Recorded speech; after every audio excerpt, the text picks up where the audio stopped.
Hello दोस्तों, स्वागत है आप सबका एक बार फिर से मेरे यूट्यूब चैनल में। दोस्तों, इस वीडियो के माध्यम से आप लोगों को आज यूपीपीएससी आरओ के लिए आप लोगों को मैं यहाँ पर करंट अफेयर्स की इम्पोर्टेंट क्लास यहाँ पर देने जाने वाला हूँ। यहाँ पर आप लोग जैसे देख पा रहे हैं राष्ट्रीय परिदृश्य है। ये आपकी दोस्तों दृष्टि जो आपकी आती है घटना चक्र वालों की, उन्हीं की है।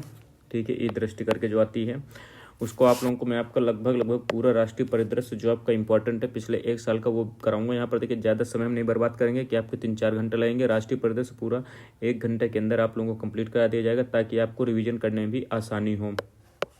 तो यहाँ पर दोस्तों चलिए शुरू करते हैं। यदि आप चैनल पर नए हैं तो चैनल को सब्सक्राइब कर लीजिए, सपोर्ट करिए मुझे भी। देखिए यहाँ पर सबसे पहले बात आती है स्वच्छ सर्वेक्षण 2023 की। ये आप का जो है किसने जारी किया है? राष्ट्रपति द्रौपदी मुर्मू जी ने जारी किया। ये आपको ध्यान देना है। और 4477 शहरों का इसमें आकलन किया गया है। ठीक है, और इसमें कुछ नहीं, ये आपको ये ध्यान देना है ये स्वच्छ सर्वेक्षण का 8वां संस्करण है। ठीक है, विश्व का सबसे बड़ी शहरी स्वच्छता सर्वेक्षण यही है। ठीक, इसके बाद स्मरणीय तथ्य आपको ध्यान देना है। इस स्वच्छ सर्वेक्षण 2023 पर लगातार 7वीं बार इंदौर जो है टॉप कर रहे हैं, यानी टॉप में कौन है? इंदौर है। ठीक है, सबसे स्वच्छ शहर इसे घोषित किया गया। इसके बाद जो है इंदौर के साथ साथ यहाँ पर देखिए पहले नंबर में ही इंदौर है और आपका सूरत भी आए, ये आपको ध्यान देना है। इंदौर और सूरत दोनों आए हैं। ठीक, आगे इसमें बात करते हैं हम। यदि शीर्ष 10 शहरों की बात करें, देखिए इंदौर है, सूरत भी आपके पहले नंबर में है। इसका देखिए आपको देखना है यूपी का कोई है तो आप देखिए इसमें यूपी का कोई नहीं है, तो आपको इतना ही ध्यान देना है इंदौर और सूरत पहले नंबर पर है। तीसरा आप देख लीजिए नवी मुंबई। ठीक, इसका देखिए ये आप देख सकते हैं यहाँ पर यूपी की यदि हम बात करते हैं, यहाँ पर देखिए पहले हम बात कर लेते हैं। ये तो आपके हो गए देखिए शीर्ष 5 शहर 1 लाख से कम आबादी में। सासवाड़ है, ये उतना इंपॉर्टेंट नहीं है आपके लिए। ठीक, शीर्ष 5 राज्य आपको ध्यान देना है। पहले में महाराष्ट्र, दूसरे में मध्य प्रदेश है, तीसरे में छत्तीसगढ़, उड़ीसा है, तेलंगाना है। 27 राज्यों की सूची में उत्तर प्रदेश का 9वां स्थान है, ये आपको ध्यान देना है।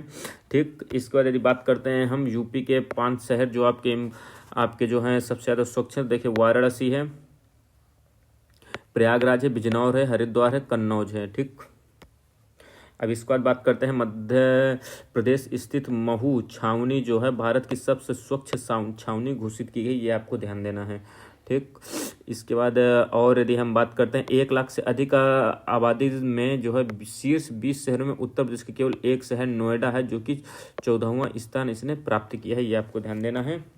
ठीक, 1 लाख से अधिक आबादी में शीर्ष 20 में आपका जो है नोएडा है 14वें स्थान में। इस श्रेणी में गाजियाबाद 38वां है, अलीगढ़ का 40वां स्थान है, वाराणसी को 41वां स्थान है, लखनऊ को 44वां और फैजाबाद को 52 और प्रयागराज को 71वां। चंडीगढ़ को सर्वश्रेष्ठ सफाई मित्र सुरक्षित शहर घोषित किया गया है, ये आपको ध्यान देना है पॉइंट। चंडीगढ़ को सर्वश्रेष्ठ सफाई मित्र सुरक्षित शहर घोषित किया गया है।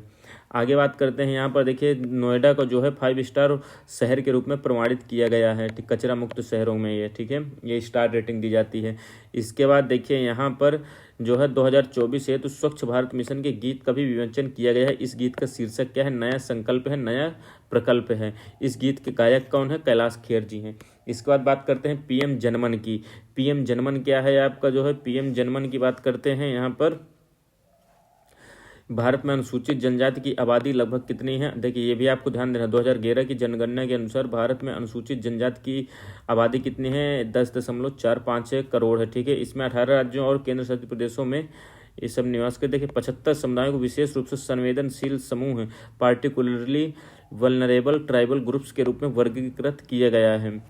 इस पर देखिए भाषण में आपके निर्मला सीतारमण जी ने क्या किया है? इनकी स्थितियों को सुधारने के लिए प्रधानमंत्री पीवीटीजी विकास मिशन को स्टार्ट किया है। इसमें क्या कहा गया है? अनुसूचित जनजाति यानी एसटी के लिए अगले 3 वर्षों में इस मिशन को लागू करने के लिए 15,000 करोड़ रुपए की राशि, ये आपको ध्यान देना, 15,000 करोड़ रुपए की राशि उपलब्ध कराई जाएगी। और आपको देखिए इस मिशन के तहत क्या किया जाएगा? आवास की व्यवस्था, स्वच्छ पेयजल, स्वच्छता, शिक्षा, स्वास्थ्य एवं पोषण, सड़क, इन सब चीज़ों पर ध्यान दिया जाएगा। उनकी आजीविका के लिए भी अच्छे से उपलब्ध कराई जाएंगी ये चीज़ें। इसके बाद देखिए इस पे पीएम जनमन की बात करेंगे। यहाँ पर देखिए जनजातीय गौरव दिवस 15 नवंबर को क्या मनाया जाता है? जनजातीय गौरव दिवस, ये भी आपको ध्यान देना है। ठीक है, इन्होंने झारखंड के खूंटी जिले से प्रधानमंत्री जनजाति आदिवासी न्याय महाअभियान, ये आपको फुल फॉर्म याद रखना है। जनमन का फुल फॉर्म क्या है? प्रधानमंत्री जनजाति आदिवासी न्याय महाअभियान इसका फुल फॉर्म है। इसकी शुरुआत की है, कब की है? 15 नवंबर को। इस दिन जो है जनजाति गौरव दिवस मनाया जाता है, ये भी आपको ध्यान देना है। इसका लक्ष्य क्या है? 75 जनजातियों समूह का इसमें विकास करना है, ठीक है। इसमें 2023 से 2025-26 तक के बीच में 24,104 करोड़ का जो है आप लोगों का बजट रखा गया है, ये भी आपको ध्यान देना है, ठीक है। इसके बाद यदि हम आगे बात करते हैं यहाँ पर, आप 24,104 करोड़, एक सेकंड दोस्तों। इसके बाद देखिए यह मिशन कौन स्टार्ट कर रहा है? केंद्रीय जनजातीय कार्य मंत्रालय सहित 9 मंत्रालयों के माध्यम से 11 महत्वपूर्ण क्षेत्र, पक्का घर, सड़क कनेक्टिविटी, पाइप से जलपूर्ति आदि पर ध्यान देना है, ये आपको ध्यान देना है। इसके बाद देखिए इसके नोडल मंत्रालय इसका कौन है? जनजाति केंद्रीय जनजातीय कार्य मंत्रालय है इसका नोडल मंत्रालय एवं समन्वयक मंत्रालय भी है, जबकि अन्य जो 8 मंत्रालय हैं ये इससे जुड़े हुए हैं और इन्हें लागू करने की सहायता करेंगे। आगे देखिए इस पे जो है और क्या इम्पोर्टेंट है, इतना ही है, इसमें आपको और चीजें नहीं ध्यान देनी, ठीक। आगे बात करते हैं हम नमो ड्रोन दीदी योजना। भारतीय उर्वरकों का दूसरा सबसे बड़ा उत्पादक है भारत जो है दोस्तों। देखिए ये इंपॉर्टेंट चीज़ें हैं, ये भी आपको देखिए स्टैटिक जीके से आपकी जुड़ रही हैं चीज़ें, ये भी आपको ध्यान देना है। उर्वरक में भारत कौन से स्थान पर है उत्पादन करने में? तो दूसरा स्थान है, ये आपको ध्यान देना है। लेकिन प्राकृतिक संसाधन जैसे गैस, फास्फेटिक तथा पोटास खनिज इत्यादि की अपर्याप्तता है भारत में, ठीक है।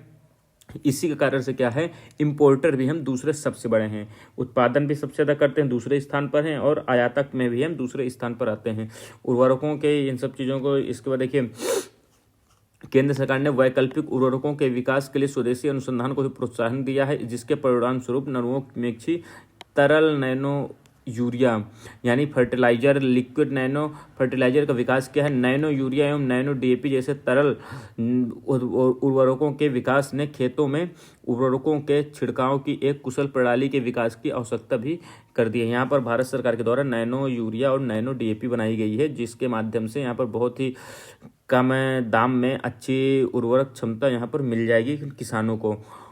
इसी के द्वारा क्या किया गया है, ड्रोन प्रौद्योगिकी एक महत्वपूर्ण यहाँ पर जो है साबित हो रही है। किसान ड्रोन के उद्भव से कृषि पद्धतियों में क्रांतिकारी परिवर्तन आने वाले हैं। अब यहाँ पे देखिए बात करते हैं हम, केंद्रीय मंत्रिमंडल नमो ड्रोन दीदी योजना को आपके क्या कहते हैं मंजूरी दे दी है, ठीक है, केंद्रीय मंत्रिमंडल ने। इस परिप्रेक्ष्य में प्रधानमंत्री महिला किसान ड्रोन केंद्र का शुभारंभ भी किया है, ठीक है। यह एक केंद्रीय क्षेत्र की योजना है। इसमें आप देख सकते हैं 1261 करोड़ रुपए का बजट रखा गया है 2024-25 से 25-26 के बीच में। इसके माध्यम से क्या करेगी भारत सरकार, 15,000 चयनित महिला स्वयं सहायता समूह जो सेल्फ हेल्प ग्रुप होते हैं को ड्रोन प्रदान करेगी। ये ड्रोन जो है किसानों को कृषि उद्देश्यों को हेतु किराए पर दिया जाएगा, ये भी आपको ध्यान देना है। ड्रोन का उपयोग किसानों द्वारा खेतों में नैनो उर्वरक और कीटनाशकों के छिड़काव के लिए किया जाएगा। इसमें जो है 15,000 ड्रोनों में से प्रथम 500 ड्रोनों को उर्वरक कंपनियों द्वारा उपलब्ध कराया जाएगा, जबकि शेष 14,500 को अगले 2 वर्षों में केंद्रीय सहायता के माध्यम से उपलब्ध कराया जाएगा।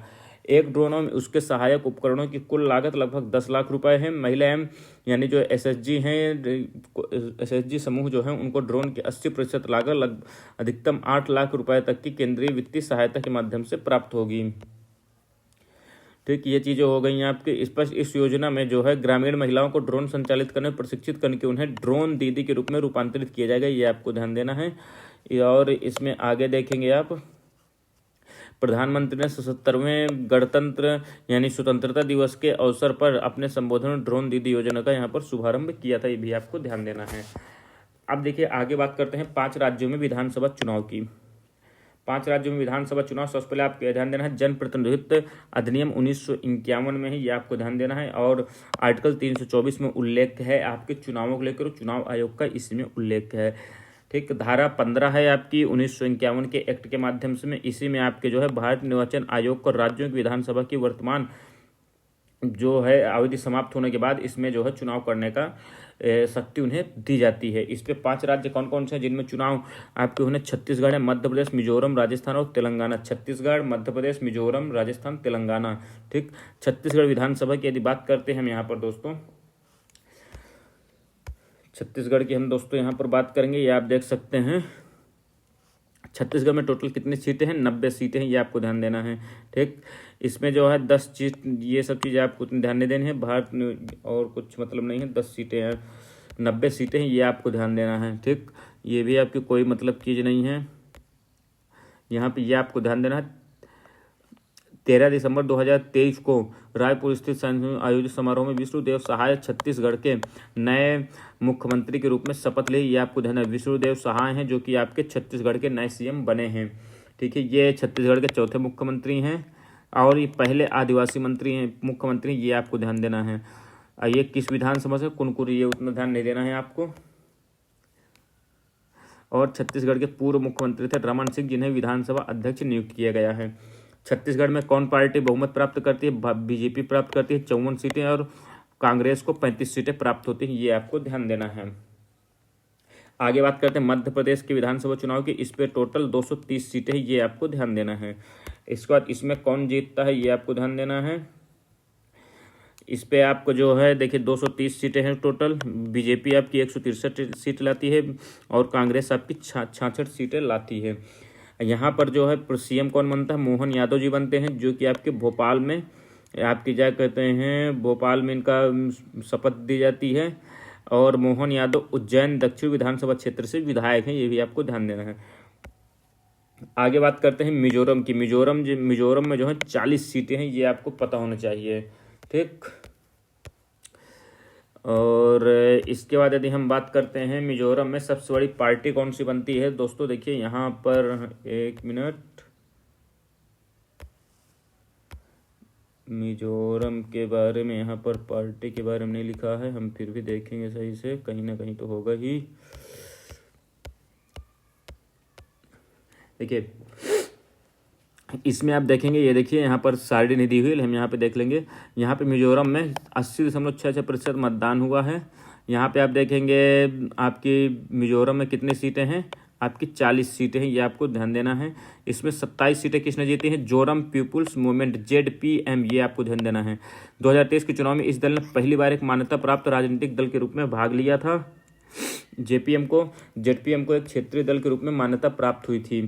ठीक, इसके बाद देखिए इस पे लगभग भारतीय राष्ट्रीय कांग्रेस के यहाँ पे पिछले लगभग 40 वर्ष में प्रथम अवसर है जब मिजो नेशनल फ्रंट और भारतीय राष्ट्रीय कांग्रेस के अतिरिक्त किसी अन्य पार्टी के जीते हैं। ठीक है, ये आपको ध्यान देना है। ये आपके लालरिन पुनाई मिजोरम की पहली महिला कैबिनेट मंत्री और राज्य के इतिहास में मंत्री का पद ग्रहण करने वाली तीसरी महिला बनी हैं। लाल दुहोमा के बारे में याद कर लीजिए। देखिए लाल दुहोमा क्या है? पूर्व IPS अधिकारी लाल दुहोमा मिजोरम के छठे मुख्यमंत्री के रूप में आए हैं। वर्ष 2023 में ये शेरछिप विधानसभा क्षेत्र से निर्वाचित हुए हैं। IPS अधिकारी के रूप में इन्होंने इंदिरा गांधी की सुरक्षा में तैनाती कर चुके हैं। 1984 में कांग्रेस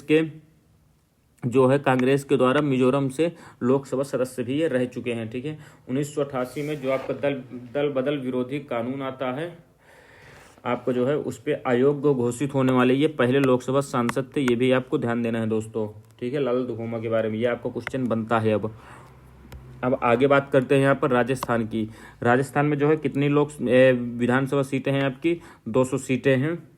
ठीक, इस पे आपकी जो है और कुछ इम्पोर्टेंट नहीं है इतना।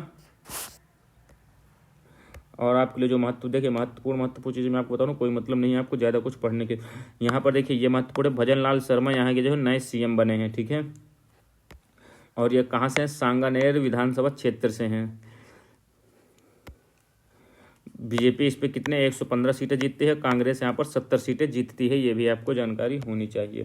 अब आगे हम क्या बात करने वाले हैं? तेलंगाना विधानसभा। तेलंगाना में कितने 119 सीटें हैं। ठीक है, तेलंगाना में जो है आपकी यहाँ पर देख सकते हैं कांग्रेस ने यहाँ पर कुल 119 में से 64 सीटें प्राप्त की हैं। ठीक है, यहाँ पे कौन CM बने हैं? रेवंत रेड्डी जी हैं, जो कि आपके तेलंगाना के नए CM बने हैं। ठीक है, और इसमें कुछ इंपॉर्टेंट, इसके बाद देखिए अनुच्छेद 370 के बारे में। जैसे कि आपको पता है सुप्रीम कोर्ट में याचिकाएं पड़ी हुई थी, PIL दर्ज की गई थी। यहाँ पर जो है सुप्रीम कोर्ट ने इसको मान्यता दे दी है। ठीक है, तो आपको ये चीज़ में उतना कुछ ध्यान नहीं देना है। यहाँ आपको ये ध्यान देना है 1949 में से अस्थायी प्रावधान के रूप में जोड़ा गया था, ये आपको ध्यान देना है। ठीक, यहाँ पे आप देख सकते हैं और क्या जो आपके लिए महत्वपूर्ण है, यहाँ पे ये देखिए यहाँ पर दोस्तों 5 अगस्त को ये होती है। 5 अगस्त 2019 को भारतीय संसद ने अनुच्छेद 370 और 35A के तहत जम्मू कश्मीर को प्रदत्त विशेष दर्जे की समाप्ति को मंजूरी दे दी थी। और ये लागू कब से हो गया था? 31 अक्टूबर 2019 से जम्मू कश्मीर एवं लद्दाख को 2 पृथक यूटीज के रूप में पुनर्गठित कर दिया गया था। ये आपको ध्यान देना है। ठीक,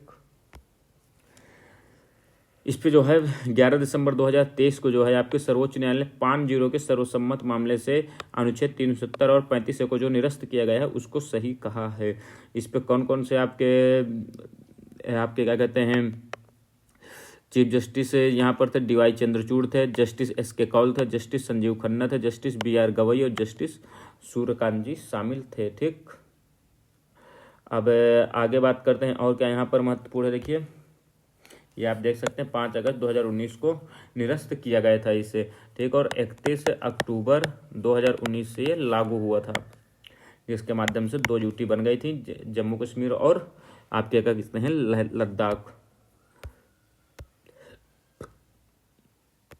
यहाँ पर और एक चीज ध्यान देना, जम्मू कश्मीर पुनर्गठन संशोधन विधेयक 2023 और जम्मू एंड कश्मीर आरक्षण विधेयक 2023 यहाँ पर जारी किए गए। इसका उद्देश्य क्या है? यहाँ पर जो है एक 2004 में एक एक्ट होता है, उसकी धारा 2 में संशोधन किया गया है। इस पे क्या कहते हैं, अनुसूचित जाति, जनजाति एवं सामाजिक रूप से पिछड़े वर्ग यानी OBC के लिए नौकरी एवं व्यावसायिक संस्थानों में प्रवेश में आरक्षण का प्रावधान है। पारित विधेयक में जम्मू एंड कश्मीर के 2004 में जो एक्ट था, इसमें जो है कमजोर और वंचित वर्ग को अन्य पिछड़ा वर्ग से प्रतिस्थापित करने का प्रावधान किया गया है। ठीक है, इस पे जो है अन्य पिछड़ा वर्ग से आप कहते हैं इसे शामिल कर दिया गया है। और यहाँ पर उतना कुछ महत्वपूर्ण नहीं है आपके लिए।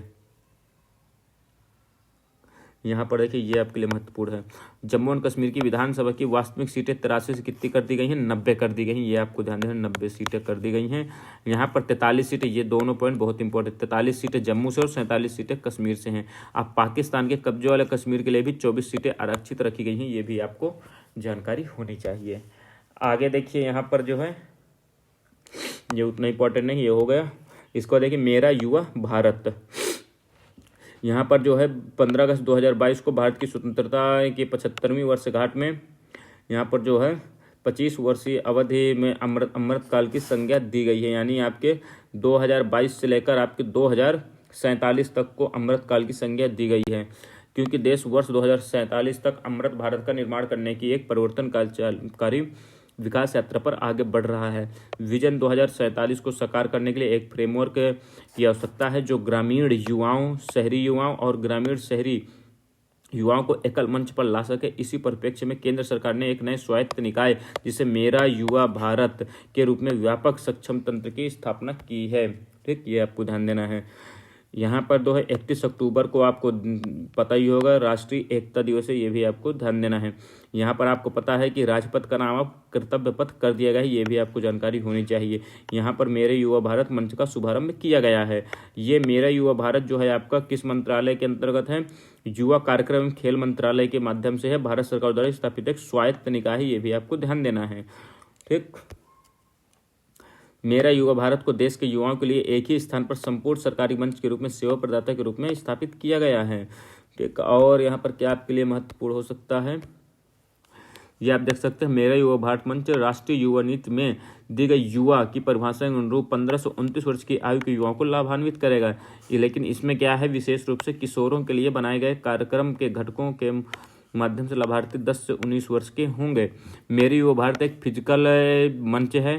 फिजिकल का तात्पर्य है फिजिकल, यहाँ पे देखिए फिजिटल है। ठीक है, ये आपको ध्यान देना। फिजिकल और प्लस डिजिटल, ये आपको ध्यान देना। फिजिटल शब्द के बारे में पूछ सकता है आपसे कि फिजिटल क्या है, तो आपको ध्यान रखना है यहाँ पर कि फिजिकल प्लस डिजिटल को मिलाकर इसमें फिजिटल बनता है। इस पे क्या है, जिसमें भौतिक गतिविधि के साथ साथ आपके डिजिटल रूप से जुड़ने के भी अवसर इसमें शामिल हैं। यह युवाओं को मात्र पैसिव रेसिपिएंट्स की जगह एक्टिव ड्राइवर बनाने की मदद करेगा, ये आपको ध्यान देना है। आगे आपके आज़ादी के अमृत महोत्सव का समापन हो गया है। 75 वर्ष आपके जैसे कि पता है पूरे हो चुके हैं हमारे देश की आज़ादी के, तो आपका जो है अमृत महोत्सव समाप्त हो गया, क्योंकि अमृत महोत्सव आपके क्या कहते हैं 75 वर्ष होने पर ही मनाने के लिए कहा गया था। यहाँ पे आप देख सकते हैं 15 नवंबर को जनजाति गौरव दिवस मनाया गया, ये आपको ध्यान देना। 26 दिसंबर को आपका क्या मनाया जाता है, वीर बाल दिवस मनाया जाता है, ये भी आपको ध्यान देना है। 14 अगस्त को विभाजन विभीषिका स्मृति दिवस, ये भी इंपॉर्टेंट, ये आपको ध्यान देना है। ठीक है, आगे इसमें क्या है, 31 अक्टूबर 2023 राष्ट्रीय एकता दिवस, ये आपको पता ही है। यहाँ पर जो है मेरी माटी मेरा देश अभियान जो है स्टार्ट किया गया है। इस कार्यक्रम के साथ ही आज़ादी के अमृत महोत्सव का समापन भी हो गया है। ठीक है, इसकी जो शुरुआत हुई थी, ये आपको ध्यान देना, डेट 12 मार्च 2021। ठीक है, ये आपसे पूछा जा सकता है कि अमृत महोत्सव कब से स्टार्ट हुआ था, तो 12 मार्च 2021 से स्टार्ट हुआ था। आज़ादी के अमृत महोत्सव के समापन अवसर पर शीर्ष प्रदर्शन करने वाले 3 के राज्य केंद्र शासित प्रदेशों में आप देखेंगे, पहले नंबर पर है जम्मू एंड कश्मीर, दूसरे में गुजरात, तीसरे में हरियाणा, चौथे में राजस्थान। और यहाँ पर उत्कृष्ट प्रदर्शन करने वाले जो आपके मंत्रालय हैं, तो वहाँ पर देखिए, पहला है केंद्रीय विदेश मंत्रालय, दूसरा है केंद्रीय रक्षा मंत्रालय, तीसरा है रेल मंत्रालय, ये आपको ध्यान देना है, और शिक्षा मंत्रालय तीसरे नंबर में, दोनों रेल मंत्रालय और शिक्षा मंत्रालय। और यहाँ पर देख सकते हैं हम, नई दिल्ली में कर्तव्य पथ पर आपके अमृत महोत्सव स्मारक का शिलान्यास भी किया गया है 31 अक्टूबर के दिन में। मेरी माटी मेरा देश एक देशव्यापी और लोकाभिमुख अभियान है, जिसे भारत की स्वतंत्रता तक के 75 वर्ष पूर्ण होने के उपलक्ष्य पर आयोजित किया गया है। इस अभियान का आयोजन 9 अगस्त से 31 अक्टूबर 2023 के मध्य केंद्रीय युवा कार्यक्रम एवं खेल मंत्रालय और संस्कृति मंत्रालय के द्वारा इसे चालू किया गया है, ये आपको ध्यान देना है, इसी के बीच में हो गई है। यह अभियान उन वीर और वीरांगनाओं को श्रद्धांजलि स्वरूप आयोजित किया गया है जिन्होंने देश के लिए सर्वोच्च बलिदान दिया है। इस अभियान की टैगलाइन क्या है, मिट्टी को नमन वीरों को वंदन, ये आपको ध्यान देना है। आगे देखते हैं हम नमो भारत ट्रेन की, ये भी आपके लिए इंपॉर्टेंट, भारत की पहली रैपिड रेल सेवा है। यहाँ पे आप देख सकते हैं RRTS का पहले आपको फुल फॉर्म याद कर लेना है, रीजनल रैपिड ट्रांजिट सिस्टम है, ये आपको ध्यान देना है। ठीक है, ये रीजनल नोड्स को जोड़ने के लिए ये चालू की गई है। अब यहाँ पे यदि हम बात करते हैं RRTS के बारे में, RRTS के 8 गलियारे हैं, ये आपको ध्यान देना है, दिल्ली गाजियाबाद मेरठ, दिल्ली गुरुग्राम अलवर, दिल्ली पानीपत, दिल्ली फरीदाबाद, बल्लभगढ़ पलवल, गाजियाबाद खुर्जा, दिल्ली बहादुरगढ़, ये आपको इतने सब नहीं याद है, बस आपको ये ध्यान देना है 8 हैं। ठीक है, यूपी में आपकी दिल्ली गाजियाबाद मेरठ। यहाँ पे आप देख सकते हैं दिल्ली गाजियाबाद मेरठ जो गलियारा है, इसके प्राथमिक वाले खंड को उद्घाटित कर दिया गया है। इसी को ही आपकी नमो भारत ट्रेन कहा गया है। साहिबाबाद से दुहाई डिपो को जोड़ने वाले नमो भारत ट्रेन को हरी झंडी दिखाकर रवाना किया गया है। इसी के साथ जो है आपकी RRTS का शुभारंभ हो गया है। दिल्ली गाजियाबाद मेरठ RRTS गलियारे की कुल लंबाई कितनी है, 82.15 किलोमीटर, ये भी आपको ध्यान देना है। भारत की पहली क्षेत्रीय यानी RRTS की डिजाइन गति जो है कितनी है, 180 किलोमीटर प्रति घंटा है। ठीक, यानी आप देखेंगे ये आपकी क्या कहते हैं, वंदे भारत ट्रेन से भी ज़्यादा स्पीड की चलेगी। RRTS की संचालित गति 160 किलोमीटर गति है और आपकी औसत गति 100 किलोमीटर प्रति घंटा है। अब यहाँ पे देखिए गंगे डॉल्फिन की बात कर लेते हैं। उत्तर प्रदेश का जलीय जीव है और साथ ही में आपका राजकीय जीव भी है उत्तर प्रदेश का। ठीक, इसका जो वैज्ञानिक नाम क्या है, प्लेटेनिस्टा गैंगेटिका, इसका आपका क्या कहते हैं वैज्ञानिक नाम है। ये आपके विश्व में मीठे पानी में पाई जाती है।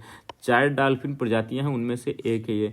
जो शेष 3 डॉल्फिन वो कहाँ पाई जाती है, यांगत्जे नदी आपकी कहाँ है, चीन में है, जिसे बैजी कहते हैं। सिंधु नदी में पाई जाती है मुलन, ठीक है, और आपकी क्या कहते हैं अमेजॉन नदी में पाई जाने वाली है, जिसे आप बोटो कहते हैं, ये भी आपको ध्यान देना है। 2006 में चीन की नदी डॉल्फिन को विलुप्त घोषित कर दिया गया है, ये भी आपको जानकारी होनी चाहिए। भारत की ही है जो कि आपकी प्लेटिनिका गैंगेस्टिका है, जिसका वैज्ञानिक नाम है। ठीक है, ये आपकी अभी है। ठीक है, यहाँ पर गंगा नदी डॉल्फिन को क्या कहते हैं, टाइगर ऑफ द गंगा कहा जाता है। ठीक, गंगा नदी डॉल्फिन जो है केवल मीठे पानी में ही रह सकती है। ये स्तनधारी अंधे होते हैं, ब्लाइंड होती हैं, लेकिन ये अपने उत्कृष्ट इनकोलेशन यानी ध्वनि उत्सर्जित करके और उसके माध्यम से परिवर्तित ध्वनि को सुनकर ये वस्तुओं और जो है शिकार करती हैं और अपना भरण पोषण करती हैं। ये जो है किस माध्यम पर चलती हैं यानी अपना जीवन यापन करती हैं, अल्ट्रासोनिक तरंगों पर ये काम करती हैं। जैसा कि आप लोग सोनार भी जानते हैं, साउंड नेविगेशन एंड रेंजिंग जो है अल्ट्रासोनिक साउंड वेव्स पर ही काम करता है, वैसे ही आपकी गैंगेटिक जो है डॉल्फिन होती है वो भी ऐसे ही काम करती है। इस पे देखिए उत्तर प्रदेश सरकार ने जो है इसे जलीय जीव के रूप में मान्यता दे दी है प्रदेश के। और जो है इसके पूर्व जो आपको पता होगा मई 2010 में राष्ट्रीय जलीय जीव के रूप में भी केंद्र सरकार ने इसे कह दिया था। ठीक, 2008 में गंगा नदी डॉल्फिन को असम सरकार द्वारा राज्य का जलीय पशु घोषित किया गया है। यानी आपका यूपी के भी है और साथ में आपका असम के भी है, जलीय जीव है। ठीक है, 2019 में पंजाब द्वारा सिंधु नदी की डॉल्फिन को जो है राज्य का जलीय पशु कहा गया था, ये भी आपको ध्यान देना है। उत्तर प्रदेश सरकार की राज्य मछली की बात करते हैं तो क्या है ये आप ध्यान दीजिए। राज्य मछली आपकी स्टेट फिश क्या है, चितला इंडियन फीदर बैक है। जबकि देसी मांगुर बिहार की राज्य मछली, ये आपको ध्यान नहीं देना है। IUCN की रेड लिस्ट में गंगा नदी के डॉल्फिन जो है संकटग्रस्त की श्रेणी में आता है, यानी इंडेंजर्ड की श्रेणी में आता है, यानी ये खत्म होने वाली प्रजाति बनने वाली है। ठीक, यहाँ पे देखिए वन्यजीव संरक्षण अधिनियम जो है 1972 में आए थे, ये भी आपको ध्यान देना है। इस पे जो है गंगा नदी डॉल्फिन को अनुसूची वन में सूचीबद्ध किया गया है, जिसके तहत इसे सुरक्षा का उच्चतम स्तर प्राप्त हुआ है। ठीक, इसमें जो है sites convention on international trend in endangered species of wild flora and fauna, ये आपको ध्यान देना है। ठीक है, के परिशिष्ट वन में सूचीबद्ध किया गया है। यहाँ पे देखिए गुजरात की राज्य मछली है घोल मछली। यहाँ पे 21 नवंबर को विश्व मात्स्यिकी दिवस, फिशरीज दिवस किस दिन मनाया जाता है, 21 नवंबर को, यह आपके ध्यान देना है। यहाँ 21 नवंबर 2023 को ही घोल मछली जो एक होती है उसे गुजरात की राज्य मछली के रूप में घोषित किया गया, इसलिए ये आपका महत्वपूर्ण बनता। ठीक, इसका वैज्ञानिक नाम क्या है, प्रोटोथीनिया डाइकेंथस है। ठीक है, यह भारत में पाई जाने वाली सबसे बड़ी मछलियों में से एक है, ये भी आपको ध्यान देना है। इसके बाद जिसे कहते हैं इसे गोल्ड फिश भी कहा जाता है, ये आपको ध्यान देना है। अब आगे हम बात करते हैं यहाँ पर राष्ट्रीय डॉल्फिन डे कब मनाया जाता है, 5 अक्टूबर को मनाया जाता है, ये भी आपको ध्यान देना है। 15 अगस्त 2020 को जो है प्रोजेक्ट डॉल्फिन लॉन्च किया गया था भारत सरकार के द्वारा, 2020 को, ये आपको ध्यान देना है, 15 अगस्त 2020 को। आयुर्वेद ज्ञान नैपुण्य पहल की बात करते हैं तो इस पे आप देखेंगे नवंबर 2023 में CCRAS के द्वारा central council for research in Ayurvedic sciences के द्वारा आयुर्वेद ज्ञान नैपुण्य पहल, जिसे अग्नि आयुर्वेद ज्ञान नैपुण्य इनिशिएटिव, इसका फुल फॉर्म याद रखिएगा। इस पहल को आयुर्वेद के क्षेत्र में संलग्न चिकित्सकों के लिए लॉन्च किया गया है। इस पर जो है चिकित्सकों द्वारा आयुर्वेद के क्षेत्र में नवाचार को बढ़ावा देने के लिए बात कही गई है। इसके उद्देश्य आप देख सकते हैं, एक सेकंड दोस्तों, इसके उद्देश्यों की बात करते हैं। यहाँ पर जो है आयुर्वेद चिकित्सकों को अपने नवाचारी अभ्यासों को बढ़ावा देने के लिए और जो है संस्कृति को बढ़ावा देने की इसमें बात कही गई है। अब देखिए आगे हम बात करते हैं इस पे दोस्तों, आगे हम इसमें बात करेंगे आप लोगों के लिए भारतीय भेषज संहिता जो IP इंडियन फार्माकोपिया है, इसको जो है इसको केंद्रीय स्वास्थ्य एवं परिवार कल्याण मंत्रालय की ओर से भारतीय भेषज संहिता आयोग IPC इंडियन फार्मास्यूटिकल कमीशन द्वारा प्रकाशित किया गया है। इस पे दोस्तों आप लोगों को क्या ध्यान देना है, इस पे उतना कुछ महत्वपूर्ण मुझे नहीं समझ में आ रहा है, ये आपको उतना ध्यान नहीं देना। ठीक है, ये आपको ये ध्यान देना है सिर्फ 3 से 4 अक्टूबर 2023 में इसकी जो है फार्माकोपियल वार्ता समूह की जो बैठक हुई है ये हैदराबाद में हुई है, ये आपको ध्यान देना है। यह अमेरिका और यूरोप और जापान के बाहर आयोजित PDG की पहली बैठक है, ये आपको ध्यान देना है। कहाँ हुई थी बैठक, हैदराबाद में, ये आपको ध्यान देना है। ठीक, और किससे संबंधित, ये आपको ध्यान है फार्मास्यूटिकल से संबंधित है। ठीक, और इस पे क्या कहते हैं, इस पे और क्या है जो महत्वपूर्ण है आपके लिए, इसमें और कुछ उतना जो है महत्वपूर्ण नहीं है। इसके बाद देखिए समक्का सरक्का केंद्रीय जनजाति विश्वविद्यालय की बात करते हैं। यहाँ पे भी आप देखेंगे तेलंगाना के दूसरे सबसे बड़े जनजाति समूह कोया जनजाति, यानी आपको ये ध्यान देना पहले तेलंगाना की जनजाति है कोया जनजाति होती है। ठीक, एशिया का सबसे बड़ा जनजाति मेला है कौन सा, आप कहते हैं समक्का सरट्ठा जठारा, कुंभ मेला के बाद ये दूसरा सबसे बड़ा मेला है, ये आपको ध्यान देना है। ठीक है, यहाँ पे आपके और क्या ध्यान देने वाली चीज़ है, यहाँ पे देखिए 4 अक्टूबर 2023 को PM मोदी की अध्यक्षता में, ये आप देख सकते हैं, इस विधेयक का उद्देश्य केंद्रीय विश्वविद्यालय एक्ट जो 2009 में संशोधन किया गया है। और इसमें क्या संशोधन किया गया है ये भी आप देखेंगे। यह संशोधन जो है समक्का सरक्का सेंट्रल ट्राइबल यूनिवर्सिटी की स्थापना के उद्देश्य से है। यह विश्वविद्यालय तेलंगाना के मुलुगु जिले में स्थापित किया जाएगा, ये आपको ध्यान देना है, तेलंगाना के मुलुगु जिले में। ठीक। और इसमें क्या महत्वपूर्ण, और कुछ नहीं, बस आपको ये ध्यान देना है आपकी जो जनजाति है कोया जनजाति, ये आपकी तेलंगाना में पाई जाती है। अब देखिए travel for life, mission life आपको पता होगा, ये आप क्या क्या कहते हैं, लाइफ स्टाइल फॉर एनवायरनमेंट इसका फुल फॉर्म है। इसे 1 नवंबर 2021 को प्रधानमंत्री मोदी जी ने ग्लासगो यूनाइटेड किंगडम में जो आपकी UNFCCC की आपकी बैठक हुई थी COP26, उसी में इन्होंने किया था। ठीक है, ये आप UNFCCC का फुल फॉर्म जरूर याद रखिएगा, United nation framework convention on climate change. ठीक, 26 कॉप का जो है एडिशन हुआ था। और इसमें क्या महत्वपूर्ण, 20 अक्टूबर 2022 को प्रधानमंत्री मोदी जी ने एकता नगर गुजरात में स्टैच्यू ऑफ यूनिटी से मिशन की औपचारिक शुरुआत की थी, ये भी आपको ध्यान देना है। वर्ष 2028 तक भारत में न्यूनतम 80% गाँव और स्थानीय शहरी निकायों में पर्यावरण अनुकूल बनाने का लक्ष्य इसमें निर्धारित किया गया है। बहुत ही महत्वपूर्ण है, कब तक, 2028 तक आप लोगों का जो है यहाँ पर उन लोगों को पर्यावरण अनुकूल बनाने की बात कही गई है, ये आपको ध्यान देना है। भारत लाइफ को अपने राष्ट्रीय स्तर पर निर्धारित योगदानों में शामिल करने वाला पहला देश है, ये भी आपको ध्यान देना है। इस पर ट्रैवल फॉर लाइफ आपका जो है कार्यक्रम जो है लॉन्च किया गया है, ये आपका पर्यटन मंत्रालय की तरफ से लॉन्च किया गया है। कहाँ पर, भारत मंडपम में। ठीक है, इस पे आप देख सकते हैं केंद्रीय मंत्रालय जो है अपना पर्यावरण मंत्रालय है, और साथ में संयुक्त राष्ट्र विश्व पर्यटन संगठन जो UNWTO है, और संयुक्त राष्ट्र पर्यावरण कार्यक्रम जो UNEP है, इसने दोस्तों इसको लॉन्च किया है, ये आपको ध्यान देना। पर आपका जो है पर्यावरण मंत्रालय है, और आपका संयुक्त राष्ट्र का जो है विश्व पर्यटन संगठन है, और साथ में UNEP है, इन्होंने इसे लॉन्च किया है। पर्यटन क्षेत्र के लिए एक क्षेत्रीय कार्यक्रम है ये। ठीक है, ट्रैवल फॉर लाइफ जो है मिशन लाइफ के अंतर्गत है, ये आपको ध्यान देना है, अलग से नहीं, उसी के अंदर है ये। ठीक, इस कार्यक्रम का लक्ष्य क्या है, ये आपको ध्यान देना है। National strategy for sustainable tourism है, ये आपको ध्यान देना है। स्थायी पर्यटन को बढ़ावा देने की इसमें बात कही गई है। ठीक, इस पे जो 8 केंद्रीय विषय क्या है, एनर्जी की बचत, जल की बचत, सिंगल यूज प्लास्टिक को ख़त्म करना, कम यूज करना, बहिष्कार करना उसका, रेड्यूस वेस्टेज को कम करना, empower local business and communities, और respect local culture and heritage, consume local foods, conserve natural heritage, ये सब चीज़ें हैं। यहाँ पे आप देख सकते हैं ट्रैवल फॉर लाइफ कार्यक्रम को 2 अलग अलग क्षेत्रों के लिए प्रारंभ किया गया है। स्वच्छता के लिए ट्रैवल फॉर लाइफ, ग्रामीण पर्यटन के लिए ट्रैवल फॉर लाइफ। ठीक, अब यहाँ पे देखिए सर्वश्रेष्ठ पर्यटन ग्रामीण प्रतियोगिता की बात करते हैं, तो यहाँ पर जो है विश्व पर्यटन दिवस आपको सबसे पहले याद रखना किस दिन मनाया जाता है, 27 सितंबर को मनाया जाता है। ठीक, विश्व पर्यटन दिवस। और इसी दिन आपके क्या कहते हैं 35 गांवों को पुरस्कार दिए गए हैं, जिसमें 5 गांवों को स्वर्ण दिया गया है। इस पे टॉप में जो है आपके कौन सा गांव है, दावा है, जो कि आपका बांदीपुरा में है, जम्मू एंड कश्मीर का, ये आपको ध्यान देना। दूसरा सरमौली है, पिथौरागढ़ उत्तराखंड का, बस आपको इतना ध्यान देना है। बात करते हैं यूपी में किसी को अवार्ड मिला है, तो यहाँ पर देख सकते हैं सिल्वर मेडल आपका मिला है, कहाँ को मिला है, उत्तर प्रदेश का कुराउना ग्राम जो है यहाँ पर शामिल हुआ है, ये आपको ध्यान देना है।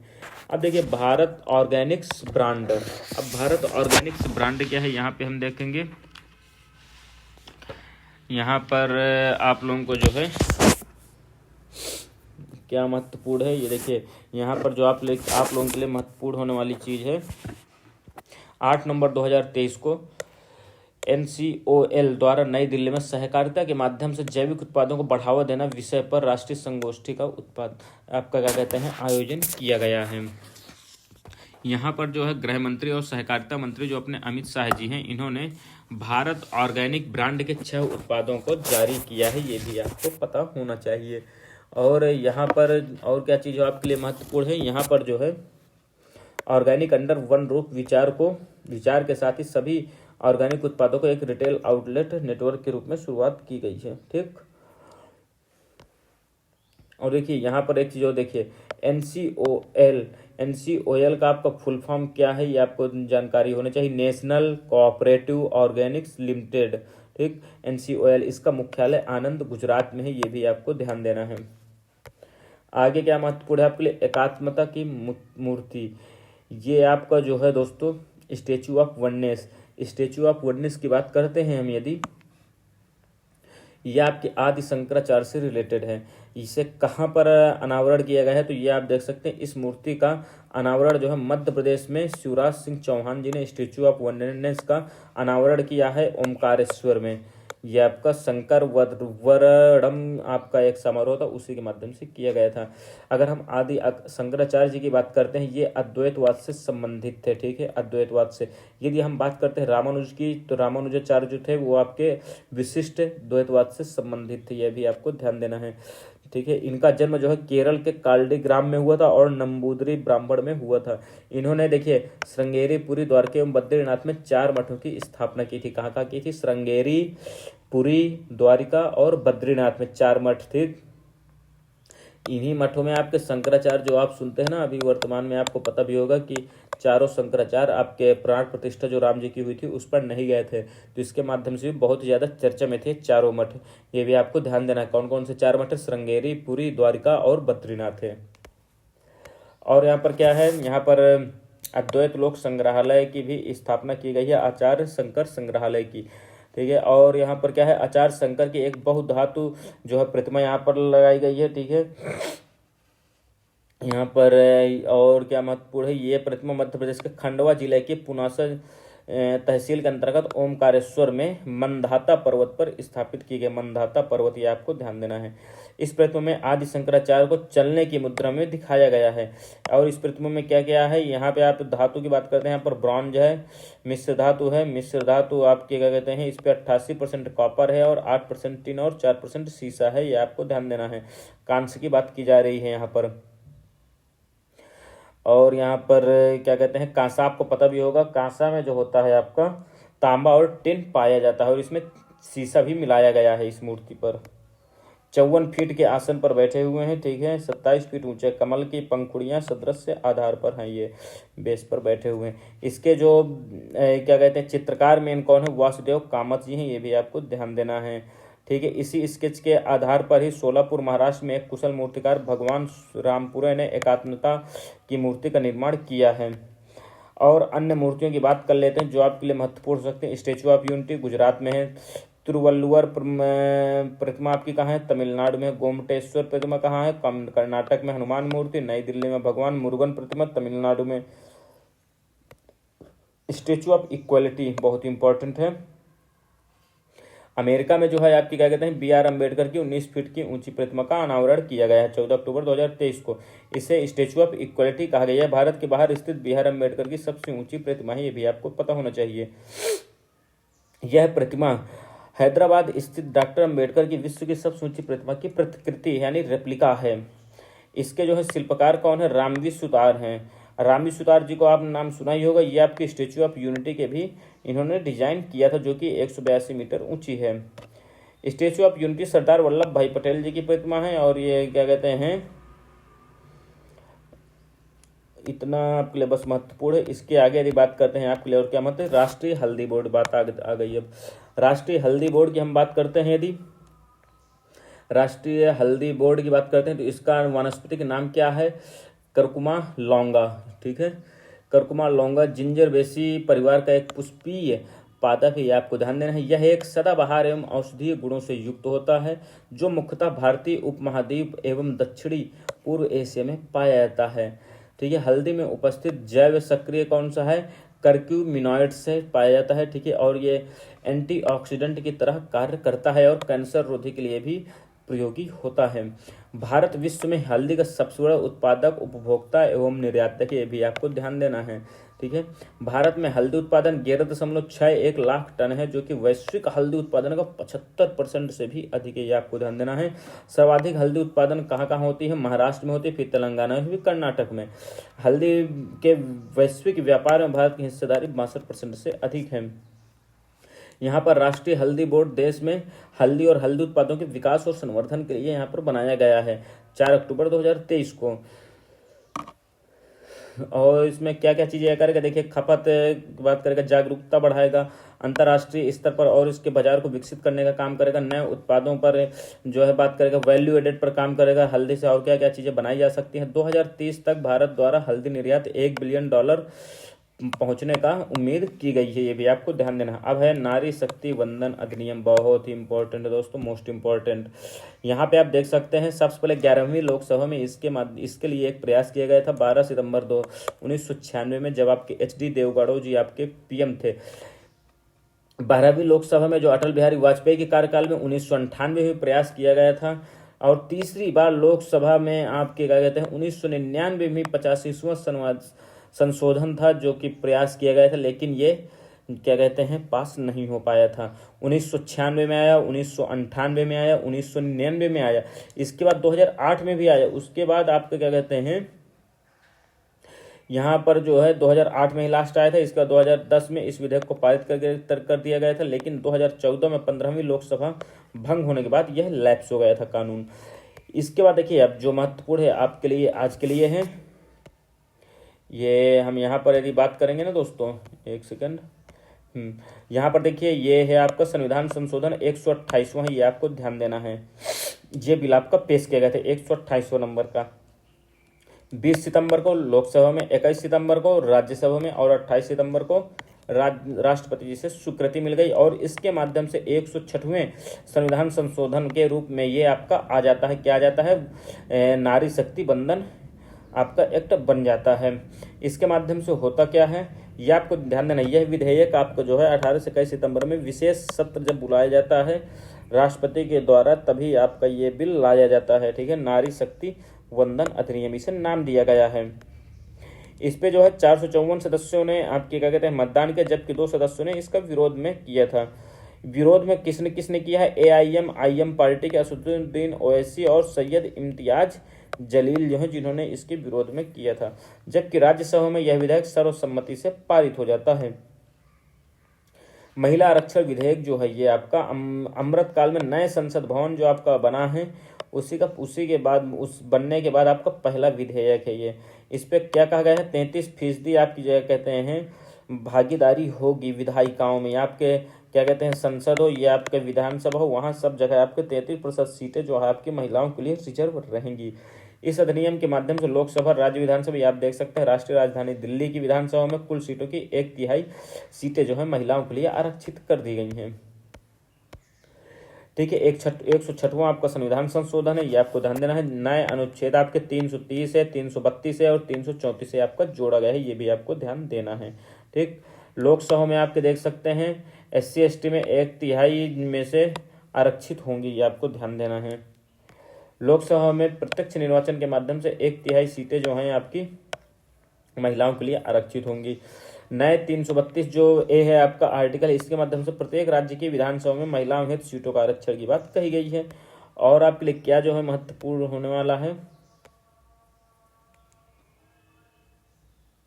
यहाँ पे आप देख सकते हैं संविधान संशोधन 106 2023 के माध्यम से कानून बनने के बाद होने वाली पहली जनगणना के संगत आंकड़ों को प्रयोग के आधार पर किया जाएगा। आपको यह भी देखिए, ये जो है नियम जो है आपके जो कानून है कब से लागू होगा, तो ये आपको ध्यान देना है, परिसीमन जब आपका होगा उसी के बाद लागू होगा। लास्ट परिसीमन आपका जहाँ तक 1982 में होता, आप कमेंट बॉक्स में क्लियर कर सकते हैं, आप देख लीजिएगा, कमेंट बॉक्स में बताइएगा कि परिसीमन आपका कब हुआ था पिछली बार, ठीक है।